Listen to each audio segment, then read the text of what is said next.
Gottfried Wilhelm Leibniz. Discurso de metafísica. Prólogo. El 2 de febrero de 1686 escribía Leibniz al conde Ernesto de S. Rheinfels que últimamente había compuesto, cuando dispuso de unos pocos días un pequeño discurso de metafísica, del cual le enviaba un resumen, con el ruego de que lo hiciera conocer a Arnauld.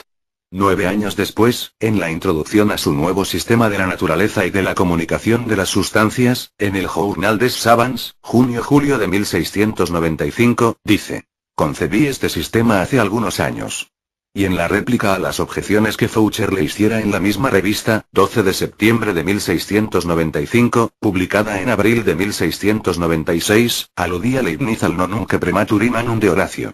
Por otra parte, en mayo de 1697, después de referirse a las dudas y vacilaciones de sus primeros tiempos, declaraba a Burnet que se hallaba satisfecho desde hacía 12 años.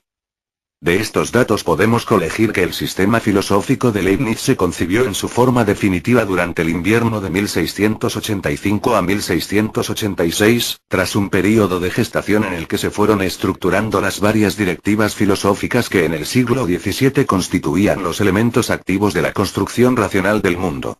El discurso de metafísica es la expresión abreviada, pero completa, de aquella primera intuición de Dios, del universo y del hombre que había de ser decisiva en sus rasgos esenciales. De ahí su valor extraordinario como obra representativa.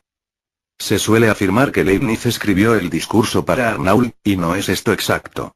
La realidad es que lo compuso cuando logró sistematizar el inmenso bagaje de sus preocupaciones intelectuales, pues Leibniz fue uno de los espíritus más fecundos, profundos y omnicomprensivos de la Nueva Europa. Filósofo, matemático, teólogo, investigador de la naturaleza, historiador, filólogo y jurista.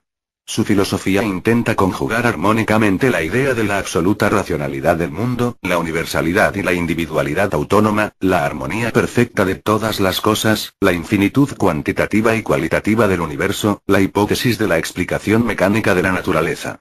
Pero al mismo tiempo, no fue Leibniz el filósofo solitario que, como Spinoza, consume su filosofar en el aislamiento, sino que trató de influir sobre los príncipes con el noble propósito de conciliar todas las disparidades en un limitado progreso de la cultura. Una de sus ambiciones fue la de unificar nuevamente las iglesias, divididas por la religión. Y para demostrar que es posible hallar una teología filosófica que también los católicos pueden admitir, envió el sumario de su escrito al influyente teólogo, jansenista, Arnauld por mediación del conde S. Rheinfels, católico y amigo común de ambos. Pero Arnauld no consideró aceptable el contenido del discurso de Leibniz y rechazó especialmente el párrafo 13, por estimar que comprometía el libre albedrío del hombre. Leibniz respondió en una serie de cartas, correspondidas por Arnauld, que llegaron a ser más conocidas que el propio discurso y que duraron hasta marzo de 1690. El discurso de metafísica no vio la luz pública hasta que Grotefend encontró una copia mandada a hacer por Leibniz y corregida por él mismo cuidadosamente con algunas adiciones. En el año 1846 lo editó junto con las cartas de Leibniz y Arnauld. En 1857 fue editado nuevamente por A. Foucher de Careil. En 1880 apareció incluido en el Vol. If de la excelente edición de C. J. Gerard. Henry Lestienne halló en la biblioteca de Hannover el manuscrito original autógrafo y publicó una edición crítica con las variantes del mismo y las 3 copias, 2 de ellas fragmentarias. Además, ha sido editado por Schmallenbach, Leipzig, 1915, Toubered, París, 1933, 3 ed. Y L. Prenant, París. En su discurso se refiere Leibniz a los 3 grandes temas de la metafísica: Dios, el mundo y el hombre, y sus relaciones mutuas. Al estudio de Dios están dedicados los párrafos 1 a 7, al mundo los párrafos 8 a 22, al hombre y su relación con la divinidad los párrafos 23 a 37. En los números 8 a 16 se estudia la sustancia, del 17 al 22 la noción de fuerza y las causas finales. El entendimiento humano está tratado en los números 23 a 29, la voluntad humana en los números 30 al 31 y la piedad y la religión en los números 32 a 37. Todos estos temas están tratados de una forma absolutamente conexa y a partir de algunos supuestos metafísicos fundamentales, v. Gr. que existe un ser perfecto con inteligencia y voluntad perfectas, o que todo conocimiento descansa en proposiciones con sujeto y predicado, de los que deduce una serie de principios que se establecen por una vía lógica, silogística, y por una incitación a la piedad. Dos elementos que se completan y se exigen mutuamente, pues una de las grandes ambiciones de Leibniz fue, como ya dijimos, que se aceptara su teología filosófica para hacer posible la unidad cristiana. El discurso de metafísica refleja el sistema completo, coherente y armónico de la especulación leibniziana y, aunque no aparecen todavía en él las expresiones monadan y armonía preestablecida, sus nociones están ya perfectamente dibujadas, como también la actitud que el autor adopta frente a todos los problemas de su tiempo. Por eso sus páginas constituyen un verdadero compendio de la filosofía de Leibniz. A su traducción he añadido varias notas, procurando explicar algunas relaciones que me pareció conveniente conocer para entender mejor la obra. Alfonso Castaño Piñán. Nota biográfica. Gottfried Wilhelm Leibniz nació el 1 de julio de 1646 en Leipzig. Cursó sus primeros estudios en la Nikolaisschule de su ciudad natal y muy pronto llegó a dominar las lenguas clásicas. A los 15 años ingresó en la Universidad de Leipzig para seguir los estudios de leyes y filosofía con el neoaristotélico Thomasius.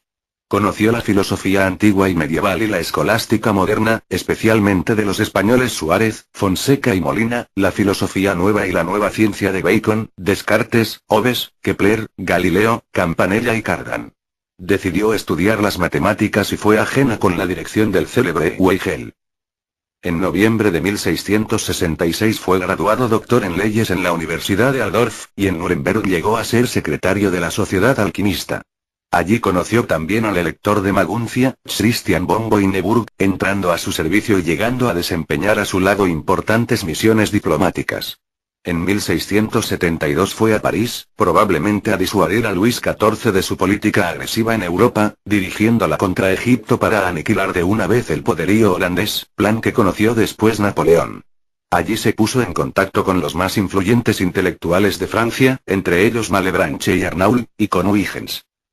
Muerto su protector en 1672, marchó a Londres y trató a Newton, Clarke, Boyle, Oldenburg, p. En 1673, hallándose al servicio del duque Juan Federico Brunswick-Luneburg, se le encargó que redactara la historia de la casa de Brunswick, a la cual sirvió hasta su muerte, ocurrida en 1716. Viajó por Alemania, Holanda, donde conoció a Spinoza, Inglaterra, Francia e Italia, y fue bibliotecario ducal en Hannover. Su actividad fue prodigiosa en todas las ciencias y en la política. Recibió importantes nombramientos, fue miembro de la Academia de París, de la Real Sociedad de Ciencias de Londres y fundó en 1700 la Real Academia de Ciencias de Prusia, de la que fue primer presidente. Para citar un solo ejemplo de la significación de Leibniz en la historia de la ciencia moderna, recordemos que su nombre está unido al descubrimiento del cálculo infinitesimal, que halló por un método distinto al de Newton y sin saber uno de otro. Su producción literaria, en gran parte inédita, abarca unos 40 volúmenes. Algunas traducciones castellanas de Leibniz. Obras puestas en lengua castellana por don Patricio de Azcárate. Madrid, Medina, hacia 1878, 5 vols. Contiene. I. Principios metafísicos. I. Tercero. Nuevo ensayo sobre el entendimiento humano. I. Correspondencia filosófica. V. Teodicea. La monadología. Opúsculos. Traducción de A. Zozoya, Madrid, Sociedad General Española, 1882, 3 ed. 1935. Opúsculos filosóficos. Trad. De Manuel García Morente. Madrid, Espasa Calpe, 1919. Pensamientos. Trad. De Vital G. Lleó y Amargós. Madrid, Espasa Calpe, 1934. Nuevo sistema de la naturaleza. Trad. De Ovejero y Mauri. Madrid, Aguilar, 1926. La Teodicea o Tratado sobre la libertad del hombre y el origen del mal. Trad. De Ovejero y Mauri. Madrid, Aguilar, 1928. Nuevo Tratado sobre el entendimiento humano. Trad. De Ovejero y Mauri. Madrid, Aguilar, 1928. Discurso de metafísica. Versión y comentarios de Julián Marías. Madrid, Revista de Occidente, 1942. Discurso de metafísica. 1. de la perfección divina, y que Dios hace todo del modo más deseable. La noción de Dios más admitida y más significativa que tenemos, está bastante bien expresada en estos términos. Que Dios es un ser absolutamente perfecto. Pero no se consideran suficientemente sus consecuencias, y para avanzar en ellas es conveniente hacer notar que en la naturaleza haya perfecciones diversas y muy diferentes, que Dios las posee todas juntas y que cada una le pertenece en el grado más soberano. Es necesario también conocer lo que es la perfección, de la que es una nota bastante segura la siguiente. Que las formas o naturalezas no susceptibles del último grado, no son perfecciones. Como por ejemplo la naturaleza del número o de la figura. Pues el número más grande de todos, o bien el número de todos los números, así como la mayor de todas las figuras, implican contradicción, pero la más grande ciencia y la omnipotencia no encierran en absoluto imposibilidad. Por consiguiente, el poder y la ciencia son perfecciones y, en tanto que pertenecen a Dios, no tienen límite alguno. De donde se sigue que, poseyendo Dios la sabiduría suprema e infinita, obra de la manera más perfecta, no solamente en sentido metafísico sino también moralmente hablando, y que puede decirse, en lo que a nosotros concierne, que cuanto más informados e iluminados estemos acerca de las obras de Dios, más inclinados estaremos a encontrarlas excelentes y totalmente conformes a cuanto se hubiera podido desear. 2. Contra los que sostienen que no hay ninguna bondad en las obras de Dios. O bien, que las reglas de la bondad y la belleza son arbitrarias. Así, estoy muy alejado del sentir de aquellos que sostienen que no hay reglas de bondad ni de perfección en la naturaleza de las cosas o en las ideas que Dios tiene de ellas, y que las obras de Dios no son buenas más que por la razón formal de que las ha hecho. Pues si así fuera, Dios, que sabe que es su autor, no tendría por qué mirarlas después y encontrar que eran buenas, como atestigua la Sagrada Escritura, que no parece haberse servido de esta antropología más que para darnos a conocer que su excelencia se advierte al mirarlas en sí mismas, aun cuando no se haga reflexión sobre esta escueta denominación que las relaciona con su causa. Lo cual es tanto más cierto, cuanto que es por la consideración de las obras como puede descubrirse al obrero. Es necesario, por consiguiente, que estas obras lleven en sí su carácter. Confieso que la opinión contraria me parece extremadamente peligrosa y muy próxima a la de los últimos innovadores, cuya opinión es que la belleza del universo y la bondad que atribuimos a las obras de Dios, no son más que quimeras de los hombres que conciben a Dios a su manera. Además, diciendo que las cosas no son buenas por ninguna regla de bondad, sino solo por la voluntad de Dios, se destruye sin dar cuenta, me parece a mí, todo el amor de Dios y toda su gloria. ¿A qué alabarlo por lo que ha hecho si sería igualmente loable habiendo hecho todo lo contrario? ¿Dónde estarán su justicia y su sabiduría si no le queda más que un cierto poder despótico, si la voluntad ocupa el lugar de la razón y si, según la definición de los tiranos, lo que agrada al más poderoso es justo por eso mismo? Aparte de que parece que toda voluntad supone alguna razón de querer y que esta razón es naturalmente anterior a la voluntad. Por eso es por lo que encuentro muy extraña la expresión de algunos filósofos que dicen que las verdades eternas de la metafísica y de la geometría, y por consiguiente también las reglas de la bondad, la justicia y la perfección no son más que efectos de la voluntad de Dios, en tanto que a mí me parecen consecuencias de su entendimiento, que no dependen en absoluto de su voluntad, ni más ni menos que su esencia. 3. Contra los que creen que Dios hubiera podido obrar mejor. Yo no podría aprobar la opinión de algunos modernos que sostienen audazmente que lo que Dios hace no posee la última perfección y que hubiese podido obrar mucho mejor. Pues me parece que las consecuencias de esta creencia son completamente opuestas a la gloria de Dios. Uti minus malum habet rationem boni, ita minus bonum habet rationem mali. Y es obrar imperfectamente el obrar con menos perfección que se hubiera podido. Es encontrar defectos en la obra de un arquitecto mostrar que podía haberla hecho mejor. Esto va incluso contra la Sagrada Escritura, que nos asegura de la bondad de las obras de Dios.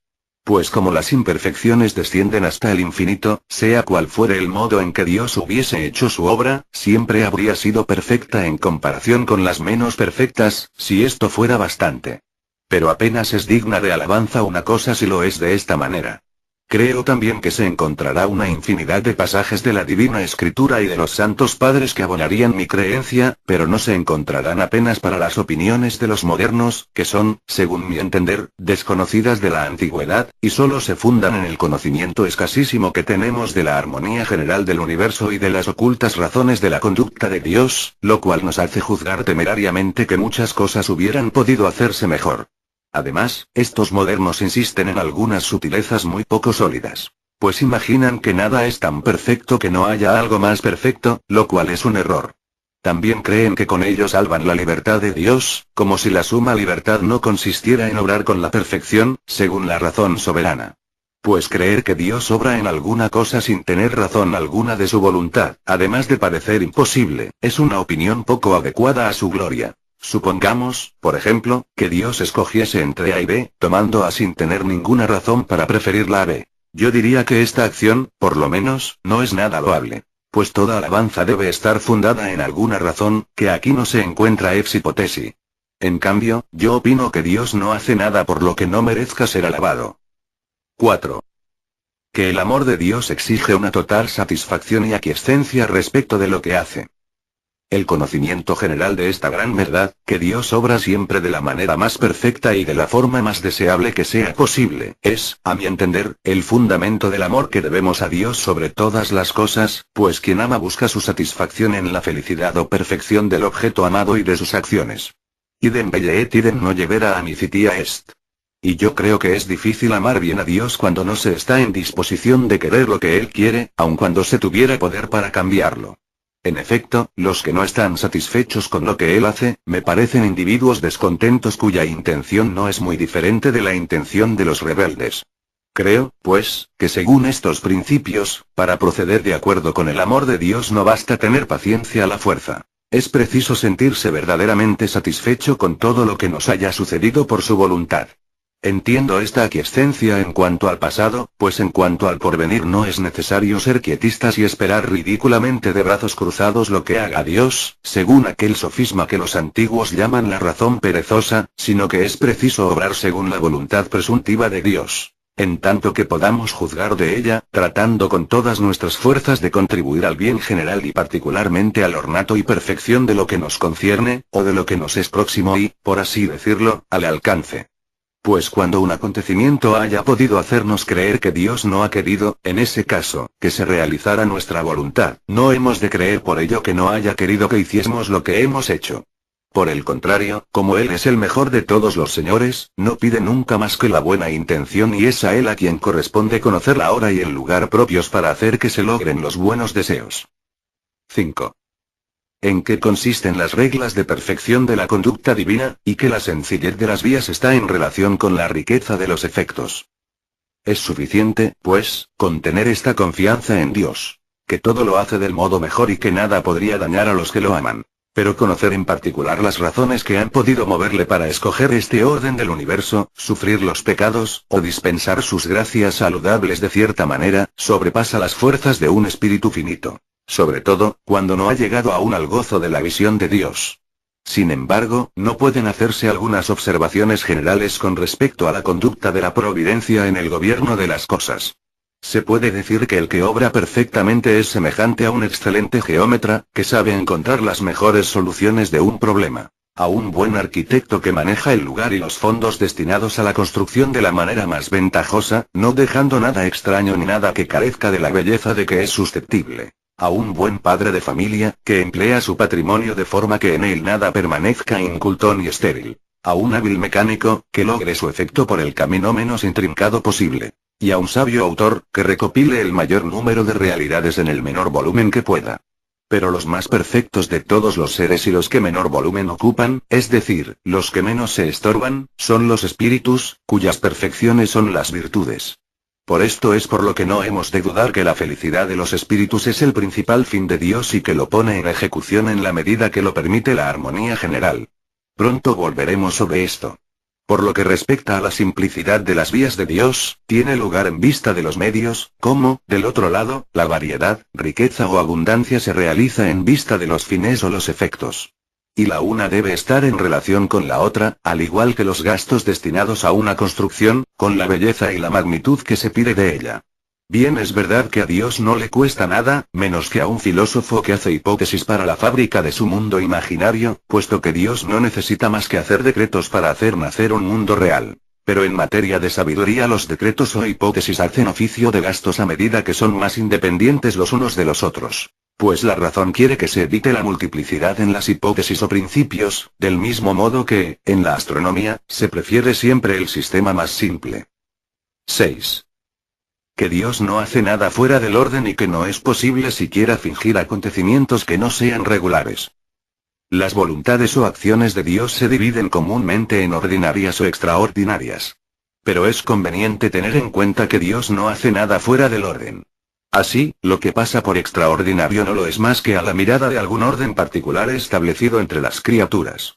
Pues, en cuanto al orden universal, todo está de acuerdo con él. Y tan cierto es esto, que no solamente no sucede en el mundo nada que sea absolutamente irregular, sino que ni siquiera podría fingirse nada semejante. Supongamos, por ejemplo, que alguien marque una cantidad de puntos, al azar, sobre el papel, como hacen los que ejercitan el arte ridículo de la geomancia. Yo digo que es posible encontrar una línea geométrica cuya noción sea constante y uniforme según una cierta regla, de forma que esta línea pase por todos los puntos y en el mismo orden que la mano los había marcado. Y si alguien trazara una línea que tan pronto fuera recta como circular o de cualquier índole, es posible encontrar una noción, regla o ecuación común a todos los puntos de esta línea en virtud de la cual se realizan estos cambios. Y no hay, por ejemplo, rostro cuyo perfil no forme parte de una línea geométrica y no pueda ser trazado íntegramente de un solo trazo por un cierto movimiento regulado. Mas cuando una regla es demasiado complicada, lo que está conforme con ella pasa por irregular. Así, puede decirse que, de cualquier manera que Dios hubiese creado el mundo, hubiera sido siempre regular y de un cierto orden general. Pero Dios ha escogido el que es más perfecto, es decir, el que es más simple en hipótesis y más rico en fenómenos, como podría ser una línea geométrica cuya construcción fuese fácil y sus propiedades y efectos admirables y de gran amplitud. Me sirvo de estas comparaciones para esbozar alguna semejanza imperfecta de la sabiduría divina y para decir algo que pueda, al menos, elevar nuestro espíritu a concebir de alguna manera lo que no se sabría expresar suficientemente. Pero no pretendo explicar con ellas el gran misterio del que depende todo el universo. 7. Que los milagros están de acuerdo con el orden general, aunque sean contrarios a las máximas subalternas. De lo que Dios quiere o permite y de la voluntad general o particular. Ahora bien, puesto que nada puede hacerse que no esté dentro del orden, puede decirse que los milagros están también dentro de él, lo mismo que las operaciones naturales, que se llaman así porque están de acuerdo con ciertas máximas subalternas que nosotros llamamos la naturaleza de las cosas. Pues puede decirse que esta naturaleza no es más que una costumbre de Dios, de la que puede dispensarse a causa de una razón más poderosa que aquella que le ha movido a servirse de sus máximas. En cuanto a las voluntades generales o particulares, según se tome la cosa, puede decirse que Dios hace todo según su voluntad más general, que está conforme con el orden más perfecto que ha escogido. Pero puede decirse también que hay voluntades particulares, que son excepciones a las máximas subalternas dichas, pues la más general de las leyes de Dios, que regula toda la serie del universo, no tiene excepción. Puede decirse también que Dios quiere todo lo que es objeto de su voluntad particular. Pero en cuanto a los objetos de su voluntad general, por ejemplo, las acciones de otras criaturas, en especial de las racionales, a las que Dios quiere concurrir, hay que distinguir. Pues si la acción es buena en sí misma, puede decirse que Dios la quiere y la ordena de veces, incluso cuando no se realiza. Pero si es mala en sí misma, no se hace buena más que accidentalmente, porque la serie de las cosas y, particularmente, el castigo y la satisfacción corrige su malignidad y recompensa su mal con creces, de tal forma que, finalmente, se encuentra más perfección en toda la serie que si no hubiera ocurrido este mal. Hay que decir que Dios lo permite, pero no lo quiere, aunque concurra a él a causa de las leyes que ha establecido en la naturaleza y porque sabe sacar de él un beneficio mayor. 8. Para distinguir las acciones de Dios y de las criaturas se explica en qué consiste la noción de una sustancia individual. Es bastante difícil distinguir las acciones de Dios, de las acciones de las criaturas. Pues hay quien cree que Dios lo hace todo y otros se imaginan que no hace más que conservar la fuerza que ha dado a las criaturas. Lo que sigue a ver en qué medida puede decirse lo uno o lo otro. Ahora bien, puesto que las acciones y las pasiones pertenecen propiamente a sus sustancias individuales, actiones sunt suppositorum, sería necesario explicar qué es una tal sustancia. Es muy cierto que, cuando varios predicados se atribuyen a un mismo sujeto, y este sujeto no se atribuye a ningún otro, se le llama sustancia individual, pero esto no es bastante y una tal explicación no es más que nominal. Es preciso, pues, examinar qué es eso de ser atribuido verdaderamente a un cierto sujeto. Ahora bien, consta que toda predicación verdadera tiene algún fundamento en la naturaleza de las cosas, y cuando una proposición no es idéntica, es decir, cuando el predicado no está comprendido expresamente en el sujeto, hace falta que esté allí contenido virtualmente, y a esto le llaman los filósofos inese, diciendo que el predicado está en el sujeto. Así, es preciso que el término del sujeto encierre siempre el del predicado, de suerte que el que entendiese perfectamente la noción del sujeto, juzgaría también que el predicado le pertenece. Sentado esto, podemos decir que la naturaleza de una sustancia individual o de un ser completo es tener una noción tan completa que sea suficiente para comprender y hacer deducir de ella todos los predicados del sujeto a quien esta noción se atribuye. Por el contrario, el accidente es un ser cuya noción no encierra todo lo que puede atribuirse al sujeto a quien se atribuye esta noción. Así, la cualidad de rey que pertenece a Alejandro Magno, haciendo abstracción del sujeto, no está bastante determinada a un individuo y no encierra las otras cualidades del mismo sujeto ni todo lo que la noción de este príncipe comprende. Dios, en cambio, viendo la noción individual, o aexeidad de Alejandro, ve en ella al mismo tiempo el fundamento y la razón de todos los predicados que pueden decirse de él verdaderamente, como, por ejemplo, que vencería de Darío y Aporó, hasta conocer en ella a priori, y no por experiencia, si murió de muerte natural o envenenado, cosa que nosotros no podemos saber más que por la historia. Cuando se considera bien la conexión de las cosas, puede decirse que hay desde siempre en el alma de Alejandro restos de lo que le ha sucedido y señales de todo lo que le ocurrirá, e incluso huellas de todo lo que pasa en el universo, aunque solo pertenezca a Dios el conocerlas todas. 9. Que cada sustancia singular expresa todo el universo a su manera, y que en su noción todos sus acontecimientos están comprendidos con todas sus circunstancias y toda la serie de las cosas exteriores. Se siguen de esto varias paradojas considerables. Entre otras, que no es cierto que dos sustancias se parezcan enteramente y sean diferentes solo número y que lo que Santo Tomás asegura a este respecto de los ángeles o inteligencias, quod ibi omne individuum sit species infima, es verdadero de todas las sustancias mientras se tome la diferencia específica como la toman los geómetras respecto a sus figuras. Ítem, que una sustancia no podría comenzar más que por creación ni perecer más que por aniquilación. Que no se divide una sustancia en dos, no se hace de dos una y que, así, el número de las sustancias no aumenta naturalmente ni disminuye, aunque a menudo sean transformadas. Además, toda sustancia es como un mundo completo y como un espejo de Dios. O bien, de todo el universo que cada una de ellas expresa a su manera, algo así como una misma ciudad es vista de diferente manera según las diversas situaciones del que la contempla. Así, el universo está multiplicado, en cierto modo, tantas veces como sustancias hay, y la gloria de Dios está redoblada por otras tantas representaciones diferentes de su obra. Puede decirse, incluso, que toda sustancia lleva en cierta manera el carácter de la sabiduría infinita y la omnipotencia de Dios y lo imita en cuanto es capaz. Pues expresa, aunque confusamente, todo lo que sucede en el universo, pasado, presente o futuro, lo cual guarda cierta semejanza con una percepción o conocimiento infinito. Y como todas las demás sustancias expresan esto a su vez y se acomodan a ello, puede decirse que ella extiende su poder sobre todas las demás a imitación de la omnipotencia del Creador. 10. Que la opinión de las formas sustanciales tiene alguna consistencia, pero que estas formas nada cambian en los fenómenos y no se deben emplear para explicar los motivos particulares. Parece que los antiguos, como tantas personas competentes, habituadas a las meditaciones profundas, que han enseñado la teología y la filosofía hace algunos siglos y de los que algunos son recomendables por su santidad, han tenido algún conocimiento de lo que acabamos de decir, y esto es lo que les hizo introducir y mantener las formas sustanciales, que hoy día están tan desprestigiadas. Mas no están ellos alejados de la verdad ni son tan ridículos como el común de nuestros nuevos filósofos se imagina. Estoy de acuerdo en que la consideración de estas formas no sirve de nada en el detalle de la física y en que no debe emplearse en la explicación de los fenómenos en particular.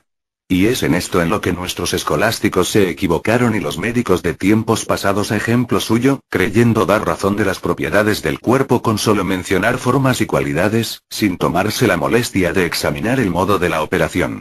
Como si se contentara a alguien con decir que un reloj tiene la cantidad horodítica que procede de su forma, sin considerar en qué consiste todo esto. Es lo que puede bastar, en efecto, a quien lo compra, con tal de que abandone su cuidado a otro. Pero este defecto y mal uso de las formas no debe bastarnos para que rechacemos una cosa cuyo conocimiento es tan necesario en metafísica, que sin esto estimo que no podrían conocerse bien los primeros principios ni elevarse suficientemente el espíritu hasta el conocimiento de los seres incorpóreos y de las maravillas de Dios. Sin embargo, lo mismo que el geómetra no necesita embarazarse el espíritu con el famoso laberinto de la composición del continuo, y que ningún filósofo moral, y menos aún el jurisconsulto o el político tienen necesidad de preocuparse por las grandes dificultades que se encuentran en la conciliación del libre albedrío con la providencia de Dios, ya que el geómetra puede concluir todas sus demostraciones y el político puede terminar todas sus deliberaciones sin entrar en estas discusiones, que no dejan de ser necesarias e importantes en la filosofía y en la teología.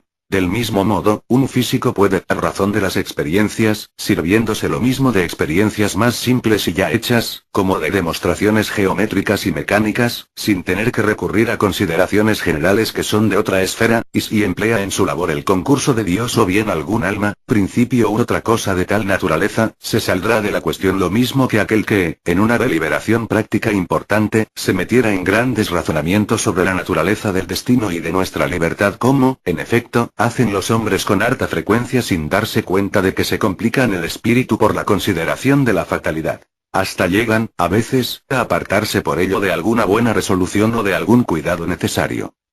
11. Que las meditaciones de los teólogos y de los filósofos que se llaman escolásticos no son enteramente despreciables.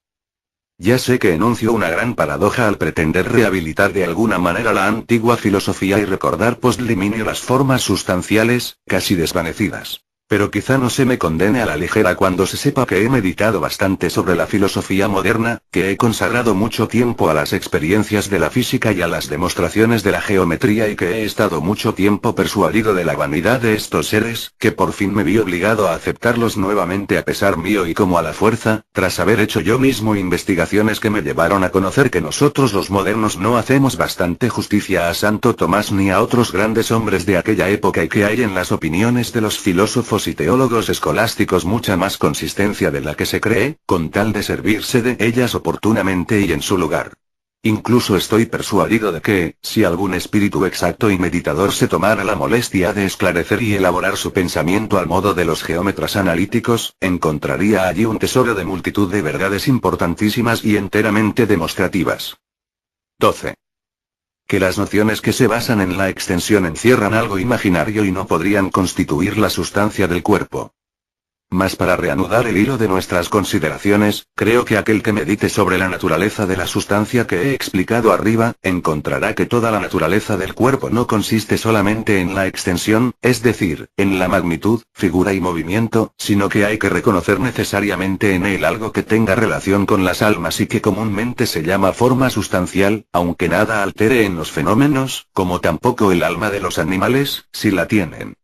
Puede incluso demostrarse que la noción de la magnitud, de la figura y del movimiento no es tan distinta como se cree y que encierra algo de imaginario y relativo a nuestras percepciones, como ocurre también, aunque en mayor escala, con el color, el calor y otras cualidades semejantes, de las que cabe poner en duda si realmente se encuentran en la naturaleza de las cosas, fuera de nosotros. Por eso semejantes clases de cualidades no podrían constituir ninguna sustancia. Y si no hay otro principio de identidad en los cuerpos, aparte de este que acabamos de decir, nunca un cuerpo subsistirá más de un momento. Sin embargo, las almas y las formas sustanciales de los otros cuerpos son muy distintas de las almas inteligentes, que son las únicas que conocen sus acciones y que no solo no perecen naturalmente, sino que incluso conservan siempre el fundamento del conocimiento de lo que ellas son. Lo que hace que solo ellas sean susceptibles de castigo y de recompensa y las hace ciudadanas de la República del Universo cuyo monarca es Dios. De esto se sigue también que todas las demás criaturas deben servirles, de lo cual hablaremos más ampliamente. 13. Como la noción individual de cada persona encierra de una vez para todas lo que le ocurrirá siempre, se ven en ella las pruebas a priori o razones de la verdad de cada acontecimiento, o porque ha ocurrido uno más bien que otro. Pero estas verdades, aunque seguras, no dejan de ser contingentes por fundarse en el libre albedrío de Dios y de las criaturas. Es cierto que su elección tiene siempre razones, pero inclinan sin necesitar. Pero antes de pasar más adelante, hay que intentar resolver una gran dificultad que puede surgir de los fundamentos que hemos establecido más arriba. Hemos dicho que la noción de una sustancia individual encierra, de una vez para todas, todo cuanto puede jamás ocurrirle, y que, considerando esta noción, se puede ver en ella todo lo que verdaderamente se puede enunciar de ella misma, como podemos ver en la naturaleza del círculo todas las propiedades que de ella pueden deducirse. Pero parece que con esto se destruiría la distinción de las verdades contingentes y necesarias, que la libertad humana no tendrá ya lugar alguno y que una fatalidad absoluta imperará en todas nuestras acciones lo mismo que en el resto de todos los acontecimientos del mundo. A lo que respondo que hay que distinguir entre lo que es cierto y lo que es necesario. Todo el mundo está de acuerdo en que los futuros contingentes son seguros, puesto que Dios los prevé, pero no se reconoce por eso que sean necesarios. Pero, se dirá, si alguna conclusión se puede deducir infaliblemente de una definición o noción, será necesaria. Y nosotros afirmamos que todo lo que ha de ocurrirle a alguna persona está ya comprendido virtualmente en su naturaleza o noción, como las propiedades lo están en la definición del círculo. De este modo, la dificultad subsiste aún. Para resolverla sólidamente, digo que la conexión o consecuencia es de dos clases. Una es absolutamente necesaria y su contrario implica contradicción, y esta deducción se realiza en las verdades eternas, como son las de la geometría. La otra solo es necesaria ex hipótesis, y, por así decirlo, accidentalmente, y es contingente en sí misma cuando el contrario no implica contradicción. Y esta conexión no se funda en las ideas puras y en el entendimiento simple de Dios, sino en sus decretos libres y en la continuidad del universo. Pongamos un ejemplo. Puesto que Julio César se convertirá en dictador perpetuo y amo de la República, suprimiendo la libertad a los romanos, esta acción está comprendida en su noción, pues suponemos que la naturaleza de tal noción perfecta de un sujeto es comprenderlo todo a fin de que el predicado esté incluido en ella, ut posit in esse subjecto. Podría decirse que no tiene que cometer esa acción en virtud de esa noción o idea, puesto que le conviene solamente porque Dios lo sabe todo. Pero se insistirá en que su naturaleza o forma responde a esta noción, y puesto que Dios le ha impuesto este personaje, le es necesario, desde ese momento, satisfacerle. Podría responder a esto por la instancia de los futuros contingentes, puesto que no tienen nada real más que en el entendimiento y voluntad de Dios, y puesto que Dios les ha dado allí esa forma de antemano, será preciso, de todos modos, que respondan a ella. Pero prefiero resolver las dificultades en vez de disculparlas con el ejemplo de otras dificultades parecidas y lo que voy a decir servirá para aclarar tanto una como otra. Ahora es, pues, cuando hay que aplicar la distinción de las conexiones y digo que lo que sucede de acuerdo con esas anticipaciones está asegurado, pero no es necesario y si alguno hiciera lo contrario, no haría nada imposible en sí mismo, aunque sea imposible, ex hipótesis, que esto ocurra. Pues si algún hombre fuera capaz de concluir toda la demostración en virtud de la cual pudiese probar esta conexión del sujeto que es César y del predicado que es su empresa afortunada, haría ver, en efecto, que la dictadura futura de César tiene su fundamento en su noción o naturaleza. Que en ella se ve una razón de por qué decidió pasar el Rubicón en vez de quedarse en él y por qué ganó la jornada de Farsalia en lugar de perderla. Y que era razonable, y por lo tanto seguro, que esto ocurriera, pero no que sea necesario en sí mismo ni que el contrario implique contradicción. Del mismo modo que es razonable y seguro que Dios hará siempre lo mejor, aunque lo que es menos perfecto no implique contradicción. Pues se encontrará que esta demostración de este predicado de César no es tan absoluta como las de los números o de la geometría, sino que supone la sucesión de las cosas que Dios ha escogido libremente y que está fundada en el primer decreto libre de Dios, que establece hacer siempre lo que es más perfecto, y en el decreto que Dios ha dado a continuación del primero en relación con la naturaleza humana, que es que el hombre haga siempre, aunque libremente, lo que le parezca lo mejor. Pero toda verdad, que está fundada sobre estas clases de decretos es contingente, aunque sea cierta. Pues estos decretos no cambian en absoluto la posibilidad de las cosas, y como he dicho ya, aunque Dios escogiese siempre y con seguridad lo mejor, esto no impide que lo menos perfecto sea y siga siendo posible en sí mismo, aunque no se realice, pues no es su imposibilidad sino su imperfección lo que hace que se rechace. Y nada es necesario si su opuesto es posible. Se estará, pues, en situación de resolver esta clase de dificultades, por grandes que parezcan, y, en efecto, no son menos apremiantes en la opinión de todos los demás que han tratado desde siempre este tema, con tal de considerar bien que todas las proposiciones contingentes tienen razones para ser más bien así que de otra manera, o bien, lo que es igual, que tienen pruebas a priori de su verdad que las hacen ciertas y que muestran que la conexión del sujeto y del predicado de estas proposiciones tiene su fundamento en la naturaleza de uno y otro.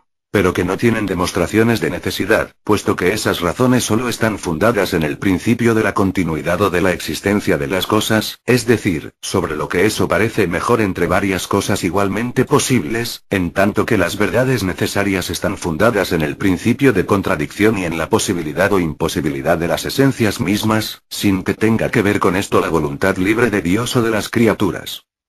14. Dios produce diversas sustancias según las diferentes visiones que tiene del universo y, por la intervención de Dios, la naturaleza propia de cada sustancia hace que lo que ocurra a una responda a lo que sucede a todas las demás, sin que ellas obren inmediatamente una en otra. Después de haber conocido de algún modo en qué consiste la naturaleza de las sustancias, hay que tratar de explicar la dependencia que tienen unas de otras y sus acciones y pasiones. Pues, en primer lugar, es muy notorio que las sustancias creadas dependen de Dios que las conserva incluso, que las produce continuamente por una especie de emanación, como nosotros producimos nuestros pensamientos. Ya que Dios, al volver por todos lados, digámoslo así, y de todas las formas el sistema general de los fenómenos que le parece apropiado para manifestar su gloria y mirar todos los aspectos del mundo de todas las maneras posibles, puesto que no hay relación que escape a su omnisciencia, el resultado de cada visión del universo, como contemplado desde un cierto lugar, es una sustancia que expresa el universo de acuerdo con esa visión, si Dios juzga conveniente hacer efectivo su pensamiento y producir esta sustancia, y como la visión de Dios es siempre verdadera, nuestras percepciones lo son también, pero son nuestros juicios los que son nuestros y nos engañan. Pero hemos dicho arriba y se sigue de lo que acabamos de decir, que cada sustancia es como un mundo aparte, independiente de toda otra cosa fuera de Dios. Así todos nuestros fenómenos, es decir, todo lo que puede alguna vez ocurrir, no son más que consecuencias de nuestro ser. Y como estos fenómenos guardan cierto orden conforme a nuestra naturaleza, o, por así decirlo, al mundo que hay en nosotros, que hace que podamos realizar observaciones útiles para regular nuestra conducta, justificada por el resultado de los fenómenos futuros, y que así podamos juzgar a menudo del porvenir por el pasado sin equivocarnos, esto bastaría para decir que esos fenómenos son verdaderos sin preocuparnos de si existen fuera de nosotros o si otros los perciben también. Sin embargo, es muy cierto que las percepciones o expresiones de todas las sustancias se corresponden entre sí, de forma que, siguiendo cada uno cuidadosamente ciertas razones o leyes que ha observado, se encontraría con otro que hiciese otro tanto, como cuando varios se han puesto de acuerdo para encontrarse todos en un lugar determinado y en una fecha prefijada, cosa que podrían hacer si quisieran. Pero aunque todos expresen los mismos fenómenos, no hace falta que sus expresiones sean perfectamente semejantes, sino que basta que sean proporcionales. Del mismo modo que varios espectadores creen ver la misma cosa y se entienden entre sí, en efecto, aunque cada uno vea y hable según la medida de su vista. Pero solo Dios, del que todos los individuos emanan continuamente y que ve el universo no solo como ellos lo ven, sino también de un modo completamente distinto que todos ellos, es causa de esa correspondencia de sus fenómenos y hace que lo que es particular para uno, sea público para todos. De otro modo, no habría en ellos conexión. Podría, pues, decirse de alguna manera y en buen sentido, aunque insólito, que una sustancia particular no actúa jamás sobre una sustancia particular ni recibe tampoco acción de ella, si se considera que lo que sucede a cada una no es más que una consecuencia de su idea o noción completa únicamente, puesto que esta idea encierra ya todos los predicados o acontecimientos y expresa todo el universo. En efecto, nada puede acontecernos más que pensamientos y percepciones futuros no son más que consecuencias, aunque contingentes, de nuestros pensamientos y percepciones, y todos nuestros pensamientos y percepciones precedentes, de tal manera que si yo fuese capaz de considerar distintamente todo lo que me sucede o aparece ahora, podría ver en ello todo lo que me sucederá o aparecerá en el futuro. Cosa que no faltaría y me sucedería lo mismo, aun cuando fuera destruido todo lo que existe fuera de mí, con tal de que quedemos Dios y yo. Mas como atribuimos a horas cosas, como a causas que obran sobre nosotros, lo que percibimos de alguna manera, es preciso considerar el fundamento de este juicio y lo que hay en él de verdad. 15. La acción de una sustancia finita en otra no consiste más que en el aumento del grado de su expresión, junto con la disminución de la otra, en tanto que Dios las ha formado de antemano de forma que se acomoden en conjunto. Pero sin entrar en una larga discusión, basta por el momento, para conciliar el lenguaje metafísico con la práctica, observar que nos atribuimos antes, y con razón, los fenómenos que expresamos más perfectamente, y que atribuimos a las demás sustancias lo que cada una expresa mejor. Así, una sustancia que es de una extensión infinita, en tanto que expresa todo, se hace limitada por el modo de su expresión más o menos perfecta. Es, pues, así como puede concebirse que las sustancias se impidan o se limiten entre sí y, por consiguiente, puede decirse en este sentido que actúan una sobre otra y que están obligadas, por así decirlo, a acomodarse entre ellas. Pues puede ocurrir que un cambio que aumenta la expresión de una, disminuya la de la otra. Pero la virtud de una sustancia particular consiste en expresar bien la gloria de Dios y por eso es menos limitada. Y cada cosa, cuando ejerce su virtud o potencia, mejora y se extiende en tanto que obra. Luego, cuando adviene un cambio por el que varias sustancias son afectadas, como, en efecto, todo cambio las afecta a todas, creo que puede decirse que aquella que pasa por él a un grado mayor de perfección o a una expresión más perfecta, ejerce su potencia y actúa, y la que pasa a un grado menor da a conocer su debilidad y parece. Opino también que toda acción de una sustancia que tenga percepción implica algún placer, y toda pasión algún dolor, y viceversa.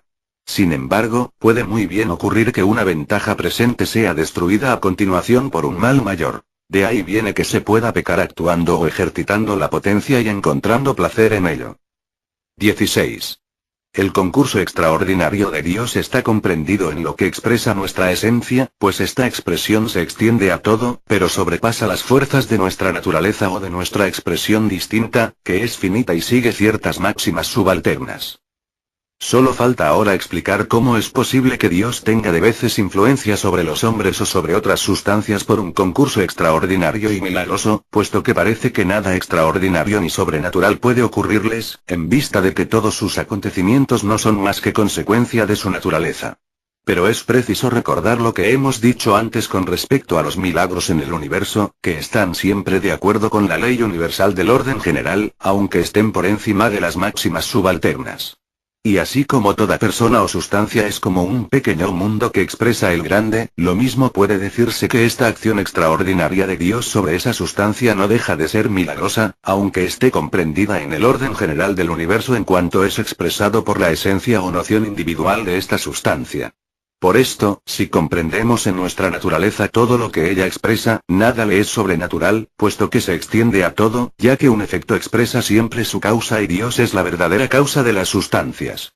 Pero como lo que nuestra naturaleza expresa más perfectamente le pertenece de una manera particular, puesto que en eso consiste su potencia y esta es limitada, como acabo de explicar, hay muchas cosas que sobrepasan las fuerzas de nuestra naturaleza e incluso las de todas las naturalezas limitadas. Por consiguiente, a fin de hablar con mayor claridad, digo que los milagros y los concursos extraordinarios de Dios tienen la propiedad de que no podrían ser previstos por el razonamiento de ningún espíritu creado, por esclarecido que sea, porque la comprensión distinta del orden general los sobrepasa a todos. En cambio, todo lo que se llama natural depende de máximas menos generales que las criaturas pueden comprender. Para que las palabras sean, pues, tan irreprochables como el sentido, convendrá vincular ciertas maneras de hablar con ciertos pensamientos y podría llamarse esencia nuestra aquello que comprende todo lo que expresamos, y puesto que ella expresa nuestra unión con Dios mismo, no tiene límites y nada la excede. Pero lo que es limitado en nosotros podrá llamarse nuestra naturaleza o nuestra potencia y, a este respecto, lo que excede las naturalezas de todas las sustancias creadas es sobrenatural. 17. Ejemplo de una máxima subalterna o ley de la naturaleza donde se demuestra que Dios conserva siempre, regularmente, la misma fuerza, pero no la misma cantidad de movimiento. Contra los cartesianos y otros varios. Ya he mencionado, varias veces las máximas subalternas o leyes de la naturaleza, y parece conveniente dar un ejemplo de ellas. Ordinariamente nuestros nuevos filósofos se sirven de la famosa regla que afirma que Dios conserva siempre la misma cantidad de movimiento en el mundo. En efecto, es muy plausible y en algún tiempo yo la tuve por indudable. Pero después, me he dado cuenta de que contiene un error. Es que el señor Descartes, y muchos otros hábiles matemáticos, han creído que la cantidad de movimiento, es decir, la velocidad multiplicada por el tamaño del móvil conviene enteramente con la fuerza motriz, o para hablar geométricamente, que las fuerzas están en razón compuesta de las velocidades y los cuerpos. Y es razonable que la misma fuerza se conserve siempre en el universo. También cuando se presta atención a los fenómenos, se ve bien que el movimiento continuo mecánico no existe, porque si no, la fuerza de una máquina, que está siempre un poco disminuida por la fricción y debe acabarse pronto, se repararía y, por consiguiente, se aumentaría por sí misma sin ningún impulso nuevo de afuera. Y se observa también que la fuerza de un cuerpo solo disminuye a medida que se la cede a algún cuerpo contiguo a sus propias partes en tanto que tienen un movimiento independiente. Así, han creído que lo que puede decirse de la fuerza se podría decir también de la cantidad de movimiento. Mas para señalar su diferencia, voy a suponer que un cuerpo que cae desde cierta altura adquiera fuerza para remontarla otra vez. Por ejemplo, un péndulo subiría perfectamente hasta la altura de la que ha caído si la resistencia del aire y algunos otros pequeños obstáculos no disminuyeran un poco su fuerza adquirida. Supongamos también que se necesita tanta fuerza para elevar un cuerpo A, de 1 libra, a la altura C de 4 toesas, como para elevar un cuerpo B de 4 libras a la altura F de 1 toesa. Todo esto está reconocido por nuestros nuevos filósofos. Es, pues, evidente que el cuerpo A, al caer desde la altura CD adquiere tanta fuerza precisamente como el cuerpo B al caer desde la altura F. Pues el cuerpo B, habiendo llegado a F y teniendo allí la fuerza necesaria para remontarse hasta E, por la primera suposición, tiene, por consiguiente, fuerza para llevar un cuerpo de 4 libras, es decir, su propio cuerpo, a la altura F de 1 toesa y, del mismo modo, habiendo llegado el cuerpo A, a la altura D y teniendo allí fuerza para volver a la altura C, tiene fuerza para llevar un cuerpo de 1 libra, es decir, su propio cuerpo, a la altura de 4 toesas CD. Luego, por la segunda suposición, la fuerza de estos dos cuerpos es igual. Veamos ahora si la cantidad de movimiento es también la misma por ambas partes. Aquí es donde se sorprenderá uno de encontrar una diferencia muy grande. Pues Galileo ha demostrado que la velocidad adquirida por la caída CD es doble de la velocidad adquirida por la caída F, aunque la altura sea cuádruple. Multipliquemos, pues, el cuerpo A, que es como 1, por su velocidad, que es como 2. El producto, o la cantidad de movimiento será 2. Y multipliquemos ahora el cuerpo B, que es como 4, por su velocidad, que es como 1. El producto o cantidad de movimiento será como 4. Luego, la cantidad de movimiento del cuerpo A, en el punto D es la mitad de la cantidad de movimiento del cuerpo B, en el punto F, y sin embargo, sus fuerzas son iguales. Luego hay mucha diferencia entre la fuerza y la cantidad de movimiento, que es lo que se quería demostrar. Se ve por esto que la fuerza debe estimarse por la cantidad del efecto que puede producir, por ejemplo, por la altura a la que puede elevarse un cuerpo pesado de cierta magnitud y especie, lo cual es muy diferente de la velocidad que se le puede dar. Y para darle el doble de velocidad hace falta más del doble de fuerza. Nada más sencillo que esta prueba, y el señor Descartes solo cayó aquí en error porque se fiaba demasiado de sus pensamientos, incluso cuando no estaban aún bastante maduros. Lo que me extraña es que sus seguidores no hayan caído después en la cuenta de este error y temo que empiecen poco a poco a imitar a algunos peripatéticos de quienes se burlan y que se acostumbren, como ellos, a consultar más bien los libros de su maestro que la razón y la naturaleza. 18. La distinción de la fuerza y la cantidad de movimiento es importante, entre otras razones. Para juzgar que es preciso recurrir a consideraciones metafísicas, ajenas a la extensión, para explicar los fenómenos de los cuerpos. Esta consideración de la fuerza, distinta de la cantidad de movimiento, es bastante importante, no solo en física y en mecánica, para encontrar las verdaderas leyes de la naturaleza y reglas del movimiento, y para corregir incluso varios errores de aplicación que se deslizan en los escritos de algunos hábiles matemáticos, sino también en la metafísica, para comprender mejor los principios, pues el movimiento, si no se considera en él más que lo que comprende precisa y formalmente, es decir, un cambio de lugar, no es una cosa entera real, y cuando varios cuerpos cambian de situación entre sí no es posible determinar por la simple consideración de estos cambios a quién, entre ellos, hay que atribuir el movimiento o el reposo, como podría mostrar geométricamente si me quisiera detener ahora en ello. Pero la fuerza o causa próxima de estos cambios es algo más real y hay bastantes razones para atribuirla a un cuerpo más que a otro. Y solo por esto puede conocerse a cuál pertenece más el movimiento. Pero esta fuerza es algo diferente de la magnitud, de la figura y del movimiento y de ello puede concluirse que no todo lo que se concibe en el cuerpo consiste únicamente en la extensión y en sus modificaciones, como creen nuestros modernos. Así, nos vemos forzados a restablecer algunos seres o formas que ellos han desterrado. Y cada vez más parece que, aunque todos los fenómenos particulares de la naturaleza se puedan explicar matemática o mecánicamente por los que los entienden, los principios generales de la naturaleza corporal y de la mecánica misma son más bien metafísicos que geométricos y corresponden más bien a algunas formas o naturalezas indivisibles, como causas de las apariencias, que a la masa corporal o extensión. Reflexión que es capaz de reconciliar la filosofía mecánica de los modernos con la circunspección de algunas personas inteligentes y bien intencionadas que temen con alguna razón que se aparte uno demasiado de los seres inmateriales con perjuicio de la piedad. 19. Utilidad de las causas finales en la física. Como no me gusta pensar mal de la gente, no acuso a nuestros nuevos filósofos, que pretenden desterrar las causas finales de la física, pero tengo que reconocer, sin embargo, que las consecuencias de esta opinión me parecen peligrosas, sobre todo si la relaciona con aquella que refuté al comienzo de este discurso, que parece querer suprimirlas radicalmente, como si Dios no se propusiera ningún fin ni bien al obrar o como si el bien no fuera el objeto de su voluntad. Creo, por el contrario, que es ahí donde hay que buscar el principio de todas las existencias y de las leyes de la naturaleza, puesto que Dios se propone siempre lo mejor y lo más perfecto.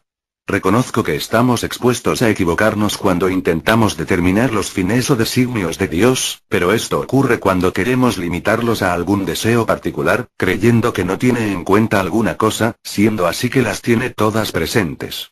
Como cuando creemos que Dios hizo el mundo solo para nosotros, cometemos un gran error, aunque sea muy cierto que lo ha hecho enteramente para nosotros y que nada hay en el universo que no nos afecte y que no se acomode también a las consideraciones que tiene para con nosotros, según los principios establecidos más arriba. Así, cuando vemos algún buen efecto o alguna perfección que sucede o que se sigue de las obras de Dios, podemos decir con seguridad que Dios se la ha propuesto. Pues no hace nada por azar y no es como nosotros, que se nos olvida a veces hacer el bien. Por eso, lejos de equivocarnos en esto, como sucede a los políticos exagerados que imaginan demasiado refinamiento en las intenciones de los príncipes, o como ocurre a los comentadores que buscan demasiada erudición en su autor, nunca podrían atribuirse demasiadas reflexiones a esta sabiduría infinita y no hay asunto donde el error sea menos de temer, mientras solo se afirme y se eviten las proposiciones negativas que limitan los designios de Dios. Todos los que ven la admirable estructura de los animales, se sienten llevados a reconocer la sabiduría del autor de las cosas, y yo aconsejo a los que tienen algún sentimiento de piedad, y aun de la verdadera filosofía, que se alejen de las frases de algunos espíritus presuntuosos que dicen que se ve porque sucede que se tienen dos ojos, sin que los ojos hayan sido hechos para ver. Cuando se toman en serio estas opiniones que lo atribuyen todo a la necesidad de la materia o a un cierto azar, aunque una y otra cosa deben parecer ridículas a los que entienden lo que hemos explicado antes, es difícil que pueda reconocerse un autor inteligente de la naturaleza.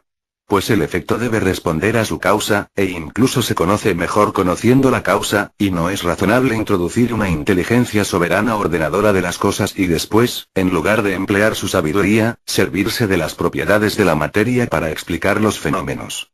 Como si para dar razón de la conquista que un gran príncipe hiciera al tomar alguna importante plaza, dijese un historiador que se debió a que las partículas de pólvora, liberadas al contacto de una chispa, escaparon a una velocidad capaz de empujar a un cuerpo duro y pesado contra las murallas de la plaza, al mismo tiempo que las ramas de los corpúsculos que componen el cobre del cañón estaban bastante bien entrelazadas para no separarse por esta velocidad.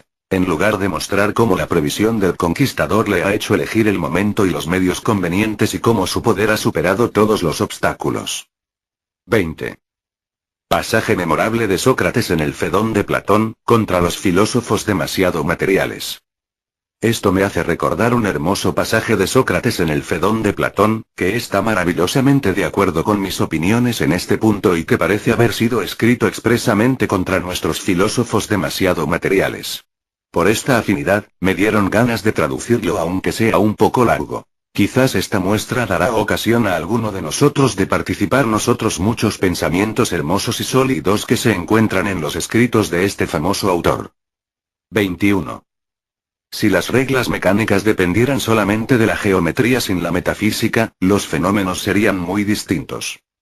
Puesto que se ha reconocido siempre la sabiduría de Dios en el detalle de la estructura mecánica de algunos cuerpos particulares, tiene que haberse mostrado también en la economía general del mundo y en la constitución de las leyes de la naturaleza.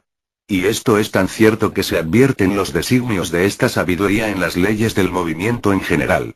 Pues si no hubiera en el cuerpo más que una masa extensa y si no hubiera en el movimiento más que el cambio de lugar y si todo debiera y pudiera deducirse únicamente a estas definiciones por una necesidad geométrica, se seguiría, como he mostrado en otro lugar, 21 que el cuerpo menor daría al cuerpo mayor que encontrara y estuviera en reposo la misma velocidad que él tiene, sin perder nada de la suya, y habría que admitir otras muchas reglas por el estilo, contrarias todas a la formación de un sistema.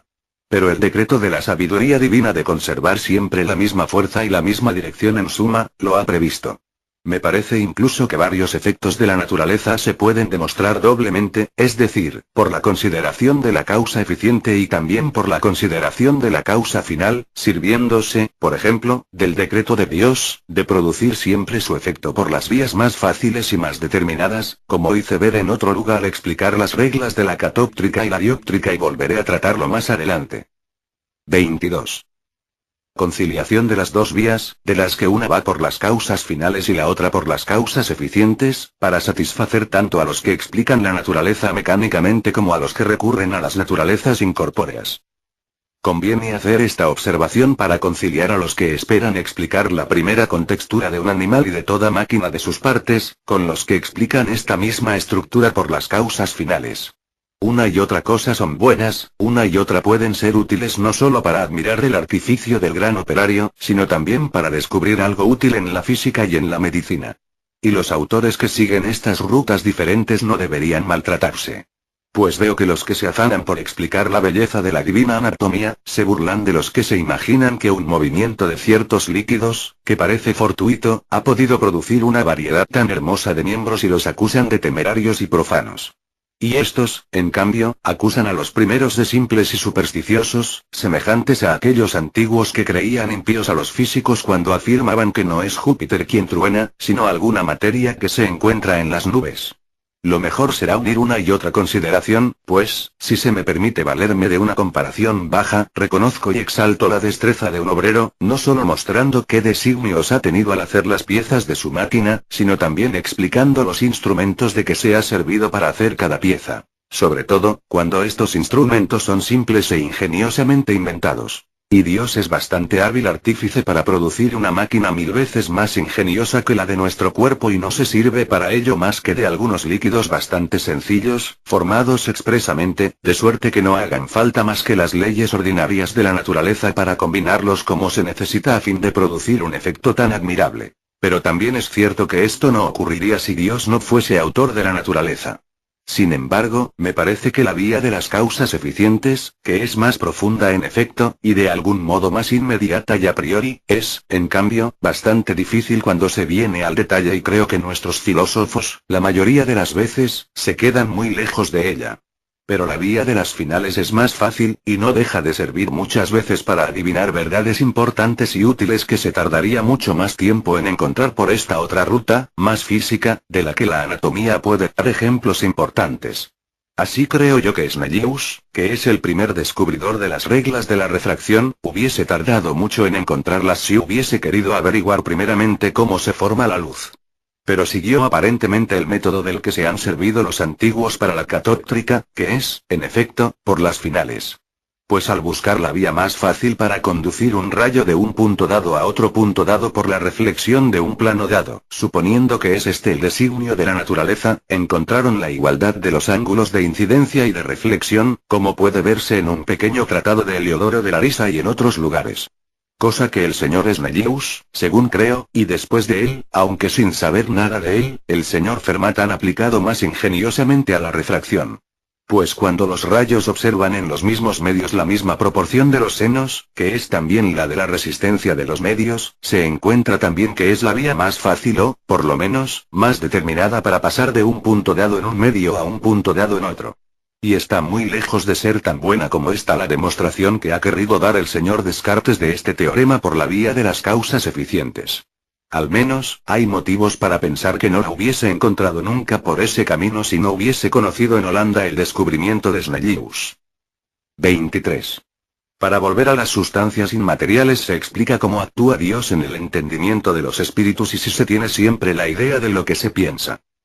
Me ha parecido conveniente insistir un poco en estas consideraciones de las finales, de las naturalezas incorporales y de una causa inteligente con relación a los cuerpos, para dar a conocer su uso hasta en la física y en las matemáticas, a fin de purgar de una parte a la filosofía mecánica de la profanidad que se le imputa, y de otra parte para elevar el espíritu de nuestros filósofos de las consideraciones materiales exclusivamente a más nobles meditaciones.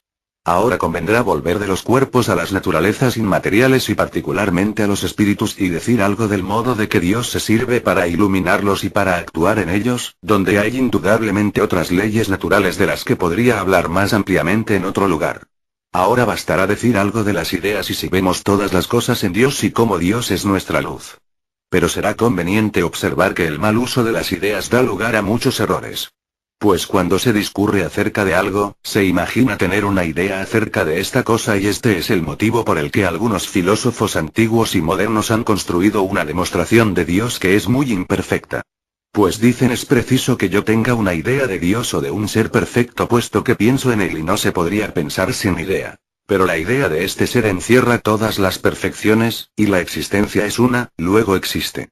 Pero como pensamos a menudo en quimeras imposibles. Por ejemplo, en el último grado de la velocidad, en el número mayor, en el encuentro del concoide con la base o regla, este razonamiento no basta. En este sentido, por tanto, puede decirse que hay ideas verdaderas y falsas, según que la cosa de que se trate sea imposible o no. Y cuando puede uno jactarse de tener una idea de la cosa es cuando se está seguro de su posibilidad. Así, el argumento susodicho prueba al menos que Dios existe necesariamente, si es posible. Lo cual es, en efecto, un privilegio excelente de la naturaleza divina, no necesitar más que su posibilidad o esencia para existir actualmente, y esto es justamente lo que se llama énfasis. 24. Que es un conocimiento claro o oscuro, distinto o confuso, adecuado o inadecuado, intuitivo o supositivo. Definición nominal, real, causal, esencial. Para entender mejor la naturaleza de las ideas, es preciso referirse a la variedad de los conocimientos. Cuando puedo reconocer una cosa entre otras, sin poder decir en qué consisten sus diferencias o propiedades, el conocimiento es confuso. Así, conocemos algunas veces sin lugar a dudas si un poema o un cuadro están bien hechos, porque hay un no sé qué que nos satisface o nos choca. Pero cuando puedo explicar los caracteres que tengo, el conocimiento se llama distinto. Y tal es el conocimiento de un probador que discierne el oro verdadero del falso valiéndose de ciertas pruebas o señales que forman la definición del oro. Pero el conocimiento distinto tiene grados, pues ordinariamente las nociones que entran en la definición necesitarían de definición ellas mismas y no las conocemos más que confusamente. Pero cuando todo lo que entra en una definición o conocimiento distinto se conoce distintamente, hasta las nociones primitivas, llamo a este conocimiento adecuado. Y cuando mi espíritu conoce a la vez y distintamente todos los ingredientes primitivos que entran en una noción, hay un conocimiento intuitivo, que es muy raro, pues la mayoría de los conocimientos humanos solo son confusos o bien supositivos. Conviene también distinguir las definiciones nominales y las reales. Llamo definición nominal cuando se puede dudar todavía si la noción definida es posible. Como por ejemplo, si digo que un tornillo sin fin es una línea sólida cuyas partes son congruentes o pueden incidir una sobre otra. El que no conozca por otra parte lo que es un tornillo sin fin, podrá dudar si una tal línea es posible, aunque, en efecto, esta sea una propiedad recíproca del tornillo sin fin, pues las otras líneas cuyas partes son congruentes, que no son más que la circunferencia del círculo y la línea recta, son planas, es decir, se pueden describir in plano. Esto hace ver que toda propiedad recíproca puede servir para una definición nominal, pero cuando la propiedad da a conocer la posibilidad de la cosa disminuye la definición real. Y mientras no se tenga más que una definición nominal no puede responderse de las consecuencias que se sacarían de ella, pues si ocultase alguna contradicción o imposibilidad, podría dar lugar a conclusiones opuestas. Por eso las verdades no dependen de los nombres, ni son arbitrarias, como han creído algunos nuevos filósofos. Además, hay también mucha diferencia entre las especies de definiciones reales, pues cuando la posibilidad no se prueba más que por la experiencia como en la definición del mercurio, del que se conoce la posibilidad porque se sabe que tal cuerpo se encuentra efectivamente, que es un líquido sumamente pesado y, sin embargo, bastante volátil, la definición es únicamente real y nada más. Pero cuando la prueba de la posibilidad se hace a priori, la definición es real y además causal, como cuando contiene la generación posible de la cosa. Y cuando impulsa el análisis hasta llegar a las nociones primitivas, sin suponer nada que necesite prueba a priori de su posibilidad, la definición es perfecta o esencial. 25. ¿En qué caso nuestro conocimiento está unido a la contemplación de la idea? Pero es evidente que no tenemos ninguna idea de una noción cuando es imposible. Y cuando el conocimiento no es más que supositivo, aun cuando tuviéramos la idea, no la contemplamos, pues una tal noción solo se conoce como las nociones ocultamente imposibles, y si es posible, no se sabe por este modo de conocer. Por ejemplo, cuando pienso en 1000 o en un kilígono, lo hago muchas veces sin contemplar su idea, como cuando digo que 1000 es 10 veces 100, sin molestarme en pensar que es 10 y 100, porque creo saberlo y no necesitar detenerme entonces a considerarlo. Así, podrá muy bien ocurrir, como sucede en efecto bastante a menudo, que me equivoque con respecto a una noción que supongo o creo entender, aunque en realidad sea imposible o al menos incompatible con otras, a las que la uno, y bien me equivoque o no me equivoque. Esta manera supositiva de concebir sigue siendo la misma. Así, pues, solo cuando nuestro conocimiento es claro en las nociones confusas, o cuando es intuitivo en las distintas, vemos su idea entera. 26. Tenemos en nosotros todas las ideas, y de la reminiscencia de Platón. Para concebir bien lo que es una idea, es preciso prevenir un equívoco, pues muchos toman la idea por la forma o diferencia de nuestros pensamientos, y de este modo solo tenemos la idea en el espíritu mientras pensamos en ella y cada vez que la pensamos de nuevo tenemos otras ideas de la misma cosa, aunque semejantes a las precedentes. Pero parece que otros toman la idea por un objeto inmediato del pensamiento, o por alguna forma permanente que persiste aunque no la contemplemos. Y, en efecto, nuestra alma tiene siempre en sí la cualidad de representarse alguna naturaleza o forma cuando se presenta la ocasión de pensar en ella. Y yo creo que esta cualidad de nuestra alma, en tanto que expresa alguna naturaleza, forma o esencia, es propiamente la idea de la cosa, que está en nosotros, y que siempre está en nosotros, pensemos o no pensemos en ella. Pues nuestra alma expresa de Dios y al universo y todas las esencias lo mismo que todas las existencias. Esto se acomoda a mis principios, pues naturalmente nada nos llega al espíritu desde fuera y es un mal hábito que tenemos de pensar suponer que nuestra alma recibe algunas especies mensajeras, e imaginarla como si tuviera puertas y ventanas. Tenemos en el espíritu todas estas formas, e incluso desde siempre, porque el espíritu expresa siempre todos sus pensamientos futuros y piensa ya confusamente en todo lo que ha de pensar alguna vez distintamente. Y nada se nos podría enseñar cuya idea no tengamos ya en la mente, pues esa idea es como la materia de que se forma este pensamiento. Esto es lo que Platón consideró de un modo excelente cuando expuso su reminiscencia, que tiene mucha solidez, mientras se entienda bien, se la purgue del error de la preexistencia y no se imagine que el alma tiene que haber sabido y pensado distintamente en otro tiempo lo que aprende y piensa ahora. También confirmó su opinión con una hermosa experiencia, introduciendo un muchacho a quien lleva insensiblemente a verdades muy difíciles de la geometría referente a los inconmensurables, sin enseñarle nada, haciendo solamente preguntas por orden y a propósito. Lo que demuestra que nuestra alma sabe todo esto virtualmente y solo necesita animadversión para conocer las verdades y, por consiguiente, que tiene al menos las ideas de las que estas verdades dependen. Se puede incluso decir que posee ya estas verdades cuando se las toma como relaciones de las ideas. 27. ¿Cómo nuestra alma puede compararse con unas tablillas vacías y cómo nuestras nociones vienen de los sentidos? Aristóteles prefirió comparar nuestra alma con unas tablillas aún vacías, donde hay sitio para escribir, y sostuvo que nada hay en nuestro entendimiento que no venga de los sentidos. Esto está más de acuerdo con las nociones populares, como es el uso de Aristóteles, en tanto que Platón va más al fondo. Sin embargo, estas especies de doxologías, o practicologías pueden pasar en el uso ordinario, lo mismo que no dejan de decir que el sol sale y se pone los que siguen a Copérnico.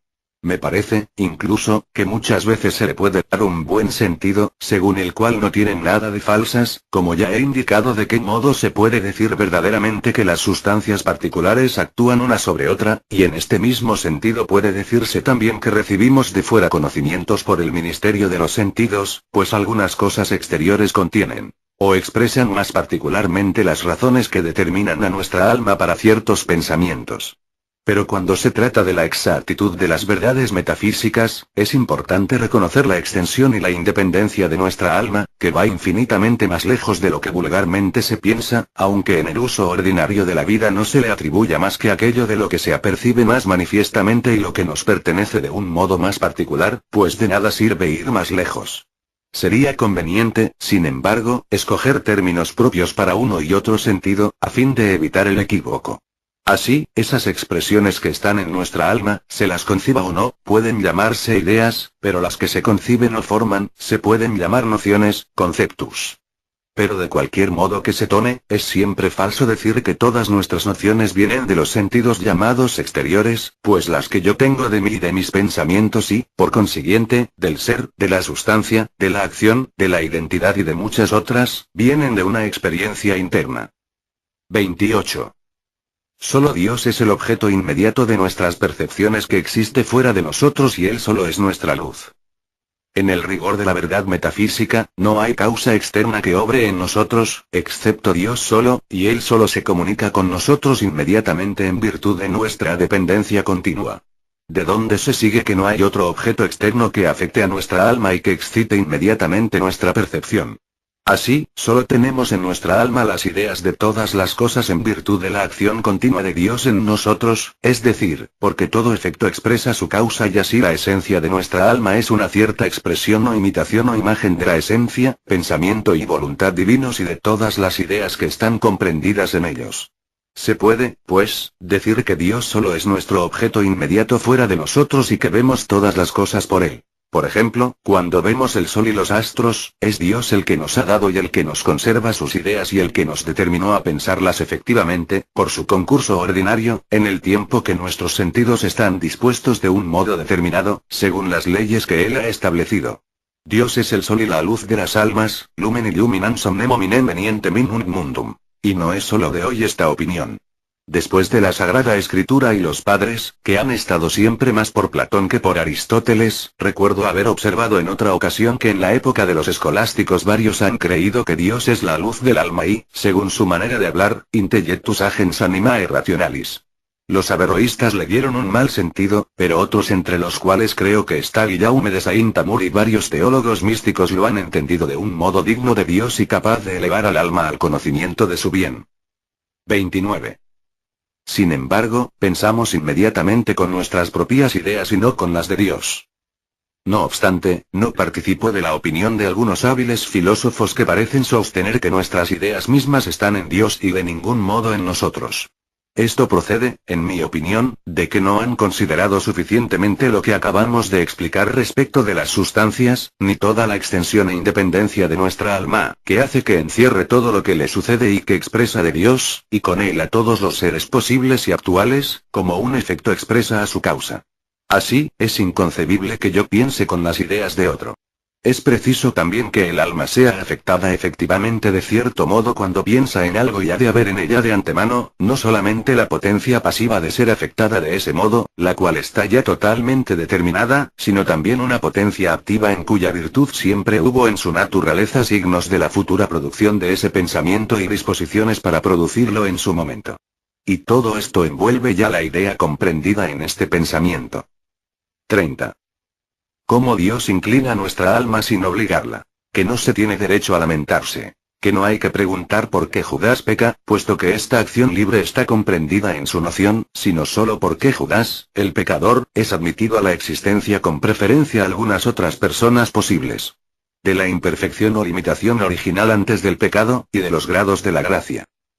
Por lo que respecta a la acción de Dios sobre la voluntad humana, hay muchas consideraciones bastante difíciles, que sería largo seguir aquí.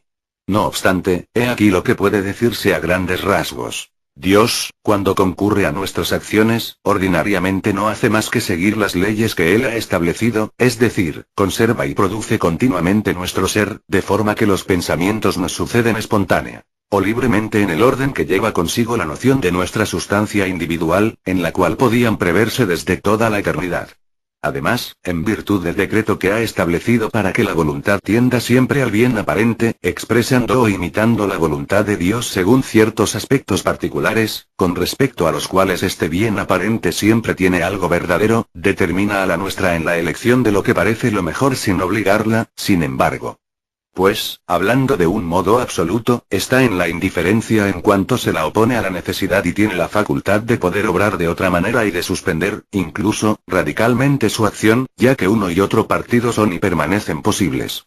Dependen, pues, del alma el provenirse contra las sorpresas de las apariencias por una firme voluntad de reflexión y de no obrar ni juzgar en ciertas circunstancias sino después de haber deliberado bien y maduramente. Es verdad, sin embargo, e incluso es cierto desde toda la eternidad que algún alma no se servirá de esta facultad en una circunstancia tal. Pero ¿quién puede remediarlo? ¿Y puede quejarse más que de sí misma? Pues todas estas quejas son injustas después del hecho, como hubieran sido justas antes del hecho. Pues esta alma un poco antes de pecar, ¿tendría derecho a quejarse de Dios como si Él la determinara al pecado? Siendo las determinaciones de Dios en estas materias algo que no puede preverse, ¿de dónde sabe que está determinada a pecar sino después que peca ya efectivamente?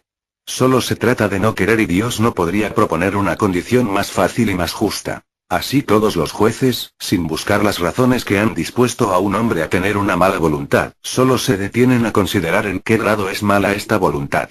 Pero, ¿es posible que sea seguro desde toda la eternidad que yo peque? Respondeos a vosotros mismos. Es posible que no. Y sin cuidaros de lo que no podríais conocer y ninguna luz puede daros, obrad según vuestro deber, que sí conocéis. Pero, dirá algún otro, ¿por qué este hombre cometerá seguramente este pecado? La respuesta es fácil. Es que de otro modo no sería este hombre. Pues Dios ve desde siempre que habrá un cierto Judas, cuya noción o idea que Dios tiene de él contiene esta acción libre. Solo queda esta cuestión. ¿Por qué un tal Judas, el traidor, que solo es posible en la idea de Dios, existe actualmente?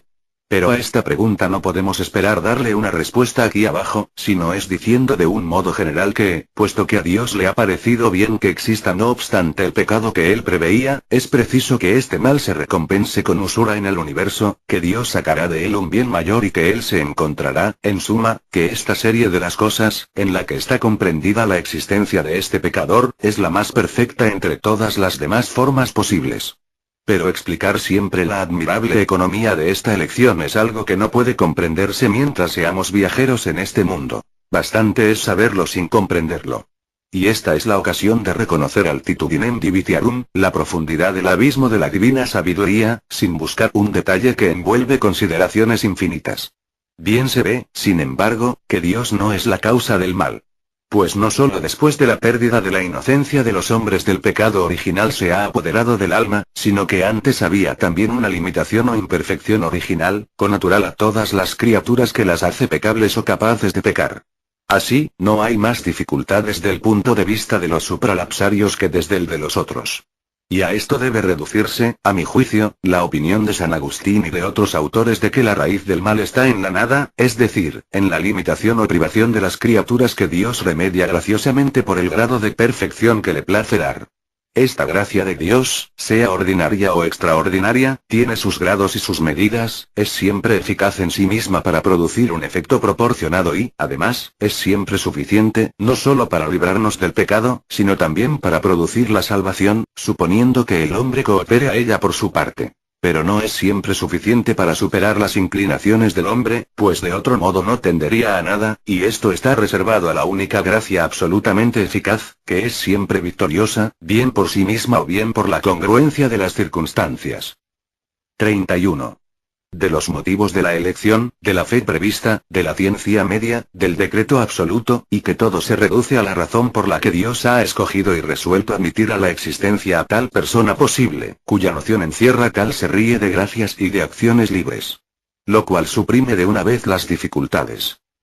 Por fin, las gracias de Dios son gracias totalmente puras, sobre las cuales las criaturas nada tienen que pretender. Sin embargo, como para explicar la elección que hace Dios en la dispensa de estas gracias, no basta recurrir a la previsión absoluta o condicional de las acciones futuras de los hombres, no hay que imaginar tampoco decretos absolutos que no tengan ningún motivo razonable. Por lo que respecta a la fe o a las buenas obras previstas, es muy cierto que Dios solo eligió a aquellos cuya fe y caridad había él previsto, cuos se fideo naturum praescivit. Pero surge otra vez la misma cuestión de por qué Dios dará a unos más bien que a otros la gracia de la fe o de las buenas otras.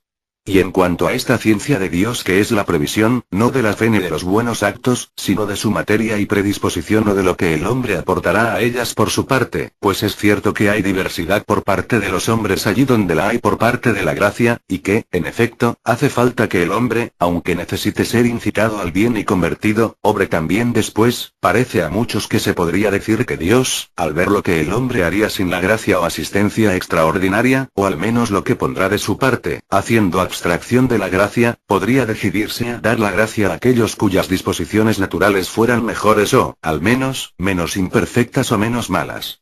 Pero aunque así fuera, puede decirse que estas disposiciones naturales, en cuanto son buenas, son también el efecto de una gracia, aunque ordinaria, pues Dios ha dado más ventajas a unos que a otros. Y puesto que sabe bien que esas ventajas naturales que da, servirán de motivo a la gracia o asistencia extraordinaria, según esa doctrina, ¿no es cierto que al fin todo se reduce a su misericordia? Creo, pues, ya que no sabemos cuánto o cómo tiene Dios en cuenta las disposiciones naturales al dispensar la gracia, que lo más exacto y lo más seguro es decir, según nuestros principios y como ya he señalado, que tiene que haber entre los seres posibles la persona de Pedro o de Juan, cuya noción o idea contiene toda esta serie de gracias ordinarias o extraordinarias y todo el resto de estos acontecimientos con sus circunstancias, y que Dios quiso escogerla entre una infinidad de otras personas igualmente posibles, para existir actualmente. Después de lo cual parece que ya no hay más que preguntar y que todas las dificultades se desvanecen. Pues en cuanto a esta única y gran pregunta, ¿por qué ha querido Dios escogerla entre tantas otras personas posibles? Hay que ser muy insensato para no conformarse con las razones generales que hemos dado, cuyo detalle se nos escapa. Así, en lugar de acudir a un decreto absoluto que, al no tener razón, es irrazonable, o a razones que no acaban de resolver la dificultad y necesitan otras razones, lo mejor será decir con San Pablo que hay para ello ciertas grandes razones de sabiduría o congruencia, desconocidas de los mortales y fundadas en el orden general que Dios ha observado, cuyo fin es la mayor perfección del universo. Y a esto se reducen los motivos de la gloria de Dios y de la manifestación de su justicia tanto como de su misericordia y, en general, de sus perfecciones. Y, en fin, esta profundidad inmensa de las riquezas que arrebataban el alma del mismo San Pablo. 32. Utilidad de estos principios en materia de piedad y de religión. Por lo demás, parece que los pensamientos que acabamos de explicar, y sobre todo el gran principio de la perfección de las operaciones de Dios y el de la noción de la sustancia que encierra todos sus acontecimientos, lejos de perjudicar, sirven para confirmar la religión, para solventar grandes dificultades, para inflamar a las almas con el amor divino y para elevar a los espíritus al conocimiento de las sustancias incorpóreas. En grado mucho mayor que las hipótesis que se han visto hasta aquí. Pues se ve muy claramente que todas las demás sustancias dependen de Dios, lo mismo que los pensamientos emanan de nuestra sustancia, que Dios está todo en todos y que está unido íntimamente a todas las criaturas, a medida, no obstante, de su perfección, que Él es el único que las determina exteriormente por su influjo y, si obrar es determinar inmediatamente, se puede decir en este sentido en el lenguaje metafísico que solo Dios obra sobre mí, y solo Él puede hacerme bien o mal, sin que las demás sustancias contribuyan más que a la razón de esas determinaciones, porque Dios, que las tiene todas en cuenta, reparte sus bondades y las obliga a acomodarse entre sí. De la misma manera, es Dios solo quien produce la conexión o la comunicación de las sustancias y gracias a Él los fenómenos de unos concuerdan y coinciden con los de los otros, y por eso hay realidad en nuestras percepciones. Pero en la práctica se atribuye la acción a las razones particulares, en el sentido que he explicado más arriba, porque no es necesario hacer siempre mención de la causa universal en los casos particulares. Se ve también que toda sustancia tiene una perfecta espontaneidad, que se hace libre en las sustancias inteligentes, que todo lo que acontece es una consecuencia de su idea o de su ser y que nada la determina excepto Dios solo. Y por eso una persona de muy elevado espíritu y venerada por su santidad, solía decir que el alma debe pensar muchas veces como si nada hubiese en el mundo, excepto Dios y ella.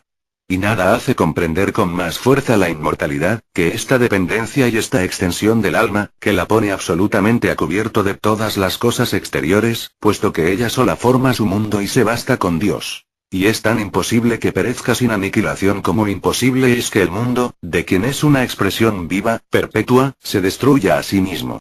Tampoco es posible que los cambios de esta masa extensa que se llama nuestro cuerpo, afecten nada al alma, ni que la disipación de este cuerpo destruya lo que es indivisible.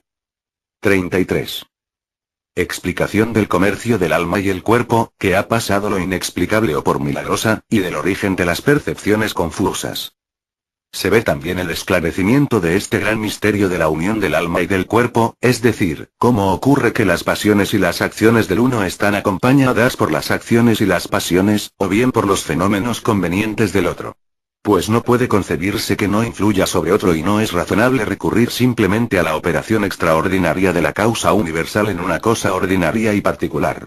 Mas, he aquí la verdadera razón. Hemos dicho que todo lo que ocurre al alma y a cada sustancia es una consecuencia de su noción, por lo tanto la idea misma o esencia del alma es la causa de que todas sus apariencias o percepciones tengan que nacerle, esponte, de su propia naturaleza, y justamente de forma que correspondan por sí mismas a lo que ocurre en todo el universo, pero más particular y más perfectamente a lo que sucede en el cuerpo que le está afecto, puesto que es de alguna manera y durante algún tiempo, según la relación de los demás cuerpos con el suyo, como el alma expresa el estado del universo.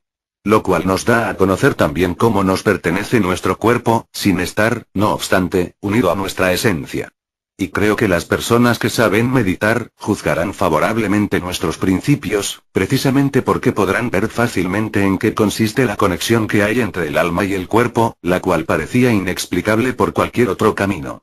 Se ve también que las percepciones de nuestros sentidos, incluso cuando son claras, deben contener necesariamente algún sentimiento confuso, pues, como todos los cuerpos del universo simpatizan, la nuestra recibe la impresión de todos los demás, y aunque nuestros sentidos se refieran a todo, no es posible que nuestra alma pueda llegar a todo en particular. Por eso nuestros sentimientos confusos son el resultado de una variedad de percepciones que es enteramente infinita. Y es algo parecido al murmullo confuso que oyen los que se acercan a la orilla del mar, que procede de la reunión de las repercusiones, que no concuerdan para formar una, no hay ninguna que sobresalga por encima de las demás y si producen impresiones de la misma fuerza aproximadamente, o igualmente capaces de determinar la atención del alma, ésta solo puede recibirlas confusamente. 34. De la diferencia de los espíritus y las demás sustancias, almas o formas sustanciales. Y que la inmortalidad que se pide supone el recuerdo. Suponiendo que los cuerpos que constituyen un per se, como el hombre, son sustancias, y que tienen formas sustanciales, y que los animales tienen almas, hay que reconocer que estas almas y estas formas sustanciales no podrían perecer completamente, como los átomos o las últimas partes de la materia en opinión de otros filósofos. Pues ninguna sustancia perece, aunque pueda convertirse en otra distinta. Ellas expresan también todo el universo, aunque más imperfectamente que los espíritus. Pero la principal diferencia es que no conocen lo que son ni lo que hacen y, por consiguiente, no pudiendo reflexionar, no podrían descubrir verdades necesarias y universales. Al faltarles la reflexión sobre sí mismas, tampoco son susceptibles de calidad moral, de donde viene que, pasando por 1000 transformaciones más o menos, como vemos que una oruga se convierte en mariposa, para la moral o práctica es tanto como si dijera que perecen, y puede decirse incluso físicamente, como decimos que los cuerpos perecen por su corrupción. Pero el alma inteligente, que conoce lo que ella es y puede decir ese yo, que es mucho, no solo permanece y subsiste metafísicamente mucho más que las otras, sino que también permanece la misma moralmente y constituye el mismo personaje. Pues es el recuerdo o el conocimiento de este yo, que la hace capaz de recompensa o castigo. Así, la inmortalidad que se exige en la moral y en la religión, no consiste solo en esa subsistencia perpetua que conviene a todas las sustancias, pues sin el recuerdo de lo que ha dicho no tendría nada deseable. Supongamos que un particular deba convertirse en rey de China, de repente, pero a condición de olvidar lo que ha sido, como si acabara de nacer de nuevo. No es en la práctica, en cuanto a los efectos de que uno puede apercibirse, lo mismo que si fuera uno aniquilado y hubiera de ser creado en el mismo instante en su lugar un rey de China. Y esto no tiene por qué desearlo ese particular. 35. Excelencia de los espíritus. Que Dios los considera con preferencia a las demás criaturas. Que los espíritus expresan a Dios más bien que al mundo, y que las demás sustancias expresan al mundo más bien que a Dios. Pero para hacer juzgar por razones naturales que Dios conservará siempre no solo nuestra sustancia, sino también nuestra persona, es decir, el recuerdo y el conocimiento de lo que somos, aunque su conocimiento distinto se interrumpa de veces en el sueño y en los desvanecimientos, hay que unir la moral a la metafísica. Es decir, no solo es preciso considerar a Dios como principio y causa de todas las sustancias y todos los seres, sino también como director de todas las personas o sustancias inteligentes y como monarca absoluto de la más perfecta ciudad o república, como es la del universo compuesta por el conjunto de todos los espíritus. Dios mismo es el más grande de todos los seres. Pues seguramente los espíritus son los más perfectos y los que mejor expresan la divinidad. Y como toda la naturaleza, fin, virtud y función de las sustancias no tienen otra misión que expresar a Dios y al universo, como hemos explicado suficientemente, no se puede dudar que las sustancias que lo expresan con conocimiento de lo que hacen y que son capaces de conocer grandes verdades con relación a Dios y al universo, lo expresen mejor sin comparación que esas naturalezas que son brutas e incapaces de conocer verdades o desprovistas enteramente de sentimiento y de conocimiento. Y la diferencia entre las sustancias inteligentes y las que no lo son, es tan grande como la que hay entre el espejo y el que ve. Y como Dios mismo es el más grande y más sabio de los espíritus, es fácil juzgar que los seres con los que puede, por así decirlo, entrar en conversación e incluso en sociedad, comunicándoles sus sentimientos y sus voluntades de una manera particular y de tal forma que puedan conocer y amar a su benefactor, le deben siempre infinitamente más que el resto de las cosas, que solo pueden pasar por instrumentos de los espíritus. Como vemos que todas las personas sensatas hacen infinitamente más caso de un hombre que de cualquier otra cosa, por preciosa que sea. Y parece que la mayor satisfacción que puede tener un alma, que por lo demás está contenta, es verse amada por las otras. Aunque con respecto a Dios hay la diferencia de que su gloria y nuestro culto nada podrían añadir a su satisfacción, pues el conocimiento de las criaturas no es más que una consecuencia de su soberana y perfecta felicidad, bien lejos de contribuir a ella o ser en parte su causa. Sin embargo, lo que es bueno y razonable en los espíritus finitos, se encuentra eminentemente en él, y como nosotros alabaríamos a un rey que quisiera conservar la vida de un hombre que la del más precioso y raro de sus animales, no hemos de dudar que el más preclaro y justo de todos los monarcas tenga la misma opinión. 36. Dios es el monarca de la más perfecta república, compuesta por todos los espíritus, y la felicidad de esta ciudad de Dios es su principal designio. En efecto, los espíritus son las sustancias más perfectibles. Y sus perfecciones tienen la particularidad de que se estorban entre sí mínimamente, o más bien se ayudan entre sí, pues solo los más virtuosos podrán ser los amigos más perfectos. De donde se sigue manifiestamente que Dios, que va siempre a la mayor perfección en general, tendrá el mayor cuidado de los espíritus y les dará, no solo en general, sino incluso a cada uno en particular, la mayor perfección que permita la armonía universal. Incluso se puede decir que Dios, en cuanto es espíritu, es el origen de las existencias. De otro modo, si careciera de voluntad para escoger lo mejor, no tendría ninguna razón para que un posible existiera de preferencia a otros. Así, la cualidad que tiene Dios de ser el mismo espíritu, antecede a todas las demás consideraciones que pueda tener respecto a las criaturas. Solo los espíritus están hechos a su imagen, y son como de su raza o hijos de la casa, pues solo ellos pueden servirle y obrar con conocimiento, a imitación de la naturaleza divina. Un solo espíritu vale todo un mundo, pues no solo lo expresa sino que también lo conoce y se gobierna en él a la manera de Dios. De forma tal que parece que, aunque toda sustancia expresa el universo entero, las demás sustancias expresan, sin embargo, más bien al mundo que a Dios, pero los espíritus expresan más bien a Dios que al mundo. Y esta naturaleza tan noble de los espíritus, que los acerca a la divinidad tanto como es posible a las simples criaturas, hace que Dios obtenga de ellos infinitamente más gloria que de todos los restantes seres, o, mejor dicho, los demás seres solo dan a los espíritus la materia para glorificarlo. Por eso esta cualidad moral de Dios que le hace el Señor, o monarca de los espíritus, le concierne, por así decirlo, personalmente de una manera singularísima. Por esto se humaniza, quiere sufrir antropologías y entra en sociedad con nosotros como un príncipe con sus súbditos. Y esta consideración le es tan querida, que el estado feliz y floreciente de su imperio, que consiste en la más grande felicidad posible de los habitantes, se hace su ley suprema. Pues la felicidad es a las personas lo que la perfección a los seres. Y si el primer principio de la existencia del mundo físico es el decreto de darle la mayor perfección posible, el primer designio del mundo moral o ciudad de Dios, que es la parte más noble del universo, debe ser repartir en él la mayor felicidad que sea posible. No se puede dudar, por consiguiente, que Dios lo haya ordenado todo de suerte que los espíritus no solo puedan vivir siempre, lo cual es infalible, sino incluso que conserven su cualidad moral siempre, a fin de que su ciudad no pierda ninguna persona, como el mundo no pierde ninguna sustancia. Y, en consecuencia, sabrán siempre lo que son, pues de otro modo no serían susceptibles de recompensa ni de castigo, lo que es, no obstante, esencial a una república, y sobre todo a la más perfecta, donde nada podría descuidarse. Y, en fin, siendo Dios el más justo y el más benévolo de todos los monarcas, y no exigiendo más que la buena voluntad mientras sea sincera y seria, sus súbditos no podrían desear una condición mejor y para hacerlos perfectamente felices solo quiere que lo amen. 37. Jesucristo ha descubierto a los hombres el misterio y las leyes admirables del reino de los cielos y la grandeza de la suprema felicidad que Dios prepara a los que lo aman.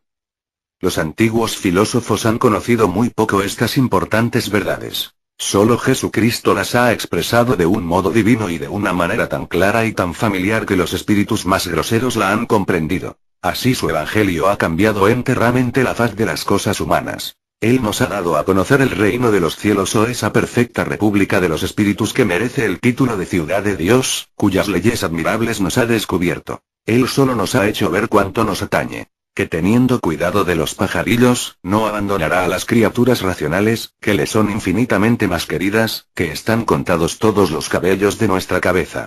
Que el cielo y la tierra perecerán antes que se cambie la palabra de Dios y lo que pertenece a la economía de nuestra salvación. Que Dios atiende mejor a la más pequeña de las almas inteligentes que a toda la máquina del mundo. Que no debemos temer a los que pueden destruir los cuerpos, pero que no podrían dañar a las almas, puesto que solo Dios puede hacerlas felices o desdichadas. Y que las de los justos están en su mano a cubierto de todas las revoluciones del universo, pues nada puede obrar en ellas más que Dios. Que ninguna de nuestras acciones se olvida. Que todo está contado, hasta las palabras ociosas y hasta una cucharada de agua bien empleada. En fin, que todo tiene que resultar para el mayor bien de los buenos. Que los justos serán como soles y que ni nuestros sentidos ni nuestro espíritu han gustado jamás nada parecido a la felicidad que Dios prepara a aquellos que lo aman.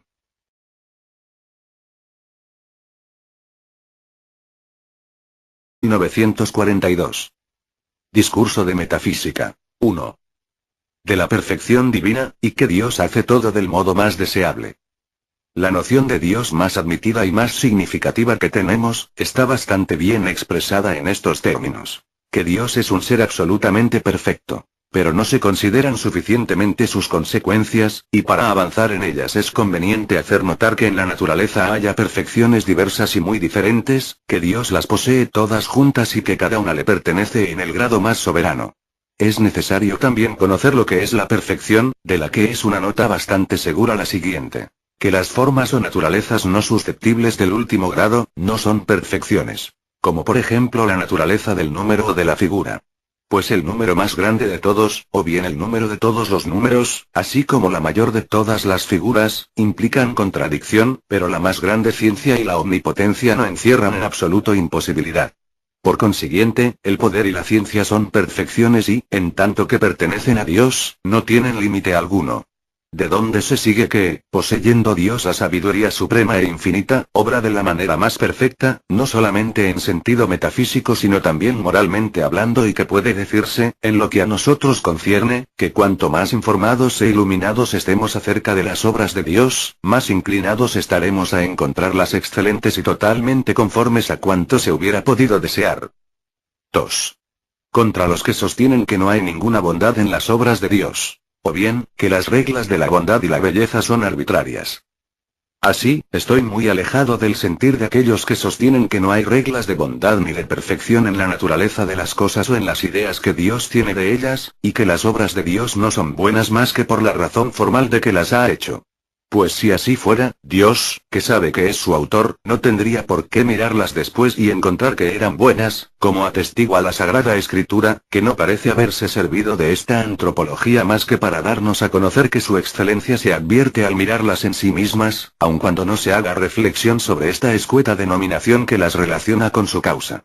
Lo cual es tanto más cierto, cuanto que es por la consideración de las obras como puede descubrirse al obrero. Es necesario, por consiguiente, que estas obras lleven en sí su carácter. Confieso que la opinión contraria me parece extremadamente peligrosa y muy próxima a la de los últimos innovadores, cuya opinión es que la belleza del universo y la bondad que atribuimos a las obras de Dios, no son más que quimeras de los hombres que conciben a Dios a su manera. Además, diciendo que las cosas no son buenas por ninguna regla de bondad, sino solo por la voluntad de Dios, se destruye sin daré cuenta, me parece a mí, todo el amor de Dios y toda su gloria. ¿A qué alabarlo por lo que ha hecho si sería igualmente loable habiendo hecho todo lo contrario? ¿Dónde estarán su justicia y su sabiduría si no le queda más que un cierto poder despótico, si la voluntad ocupa el lugar de la razón y si, según la definición de los tiranos, lo que agrada al más poderoso es justo por eso mismo?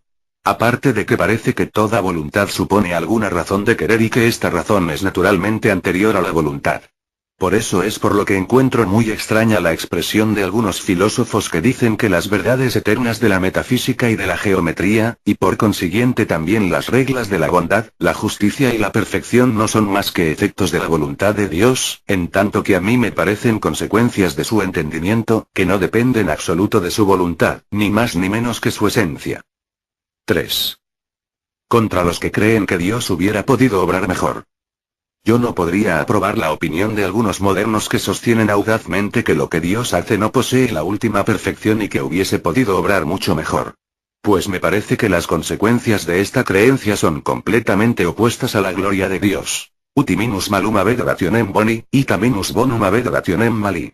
Y es obrar imperfectamente el obrar con menos perfección que se hubiera podido. Es encontrar defectos en la obra de un arquitecto mostrar que podía haberla hecho mejor. Esto va incluso contra la Sagrada Escritura, que nos asegura de la bondad de las obras de Dios. Pues como las imperfecciones descienden hasta el infinito, sea cual fuere el modo en que Dios hubiese hecho su obra, siempre habría sido perfecta en comparación con las menos perfectas, si esto fuera bastante. Pero apenas es digna de alabanza una cosa si lo es de esta manera. Creo también que se encontrará una infinidad de pasajes de la Divina Escritura y de los Santos Padres que abonarían mi creencia, pero no se encontrarán apenas para las opiniones de los modernos, que son, según mi entender, desconocidas de la antigüedad, y solo se fundan en el conocimiento escasísimo que tenemos de la armonía general del universo y de las ocultas razones de la conducta de Dios, lo cual nos hace juzgar temerariamente que muchas cosas hubieran podido hacerse mejor.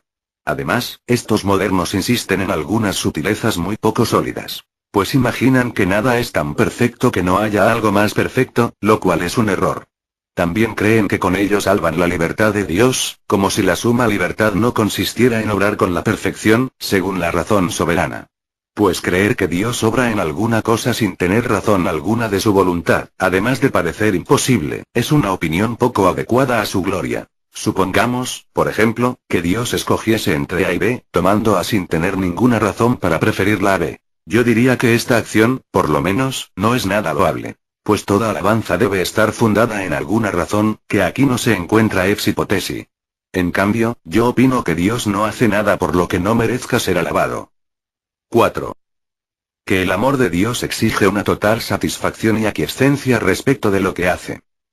El conocimiento general de esta gran verdad, que Dios obra siempre de la manera más perfecta y de la forma más deseable que sea posible, es, a mi entender, el fundamento del amor que debemos a Dios sobre todas las cosas, pues quien ama busca su satisfacción en la felicidad o perfección del objeto amado y de sus acciones.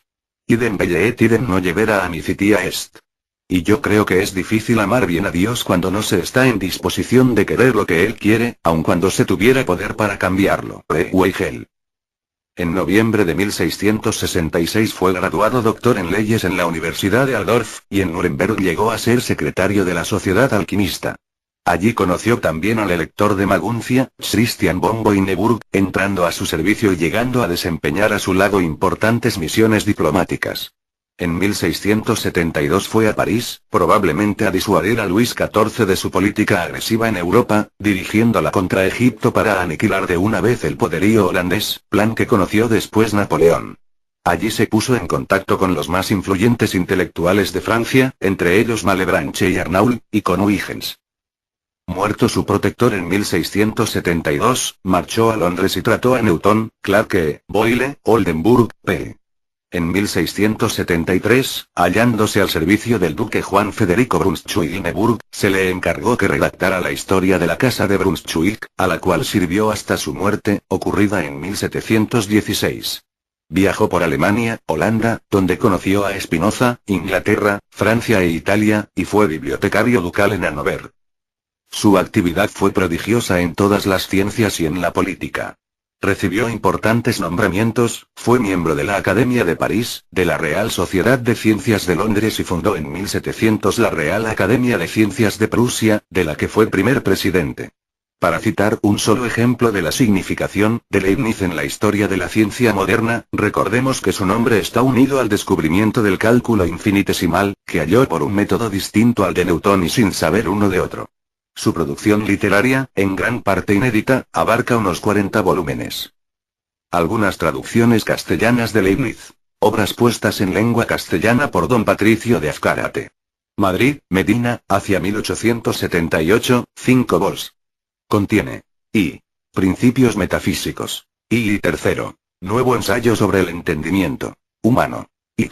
Correspondencia filosófica. V. Teodicea. La monadología. Opúsculos. Traducción de A. Zozoya, Madrid, Sociedad General Española, 1882, 3 ed. 1935. Opúsculos filosóficos. Trad. De Manuel García Morente. Madrid, Espasa Calpe, 1919. Pensamientos. Trad. De Vital G. Lleó y Amargós. Madrid, Espasa Calpe, 1934. Nuevo sistema de la naturaleza. Trad. De Ovejero y Mauri. Madrid, Aguilar, 1926. La Teodicea o Tratado sobre la libertad del hombre y el origen del mal. Trad. De Ovejero y Mauri. Madrid, Aguilar, 1928. Nuevo Tratado sobre el entendimiento humano. Trad. De Ovejero y Mauri. Madrid, Aguilar, 1928. Discurso de metafísica. Versión y comentarios de Julián Marías. Madrid, Revista de Occidente, hasta que Grotefend encontró una copia mandada a hacer por Leibniz y corregida por él mismo cuidadosamente con algunas adiciones. En el año 1846 lo editó junto con las cartas de Leibniz y Arnauld. En 1857 fue editado nuevamente por A. Fourcher de Careil.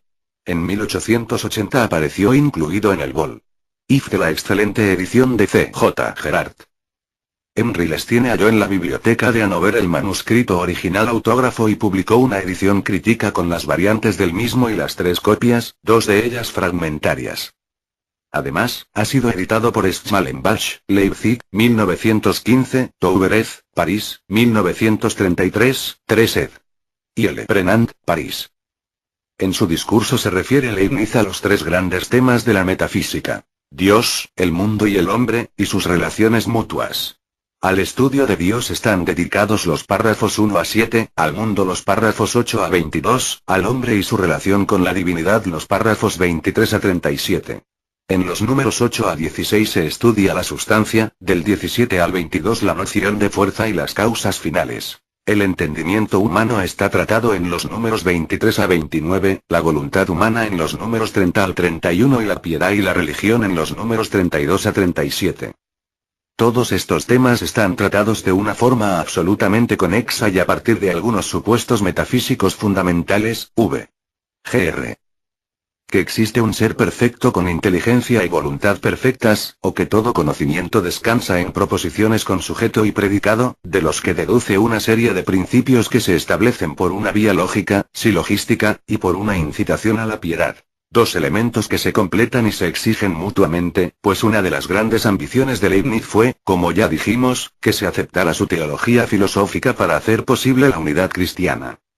El discurso de metafísica refleja el sistema completo, coherente y armónico de la especulación leibniziana y, aunque no aparecen todavía en él las expresiones monadan y armonía preestablecida, sus nociones están ya perfectamente dibujadas, como también la actitud que el autor adopta frente a todos los problemas de su tiempo. Por eso sus páginas constituyen un verdadero compendio de la filosofía de Leibniz. A su traducción he añadido varias notas, procurando explicar algunas relaciones que me pareció conveniente conocer para entender mejor la obra.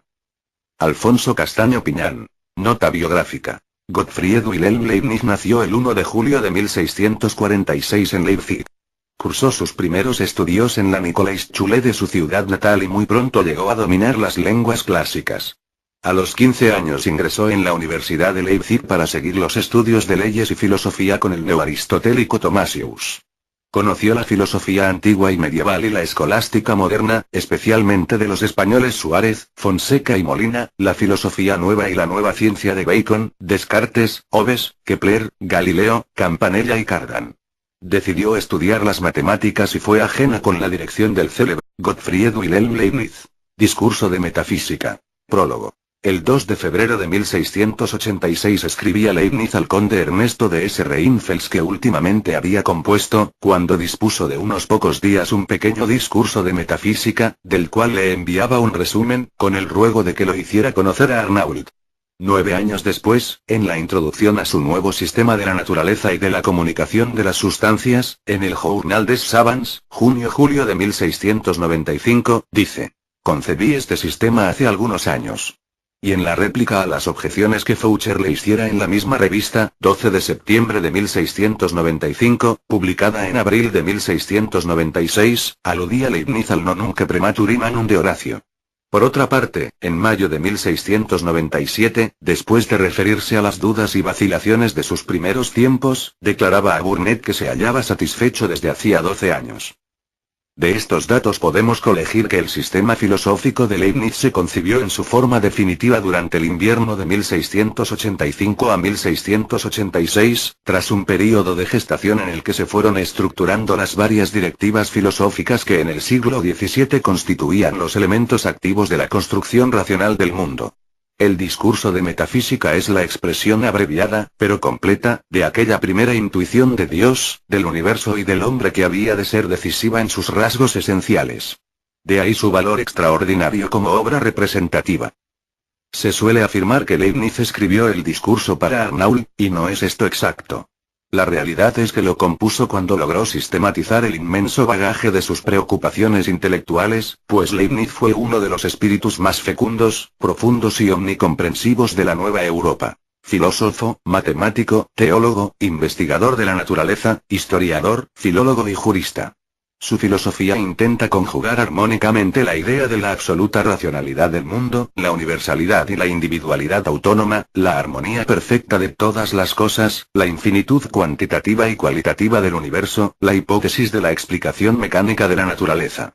Pero al mismo tiempo, no fue Leibniz el filósofo solitario que, como Spinoza, consume su filosofar en el aislamiento, sino que trató de influir sobre los príncipes con el noble propósito de conciliar todas las disparidades en un limitado progreso de la cultura.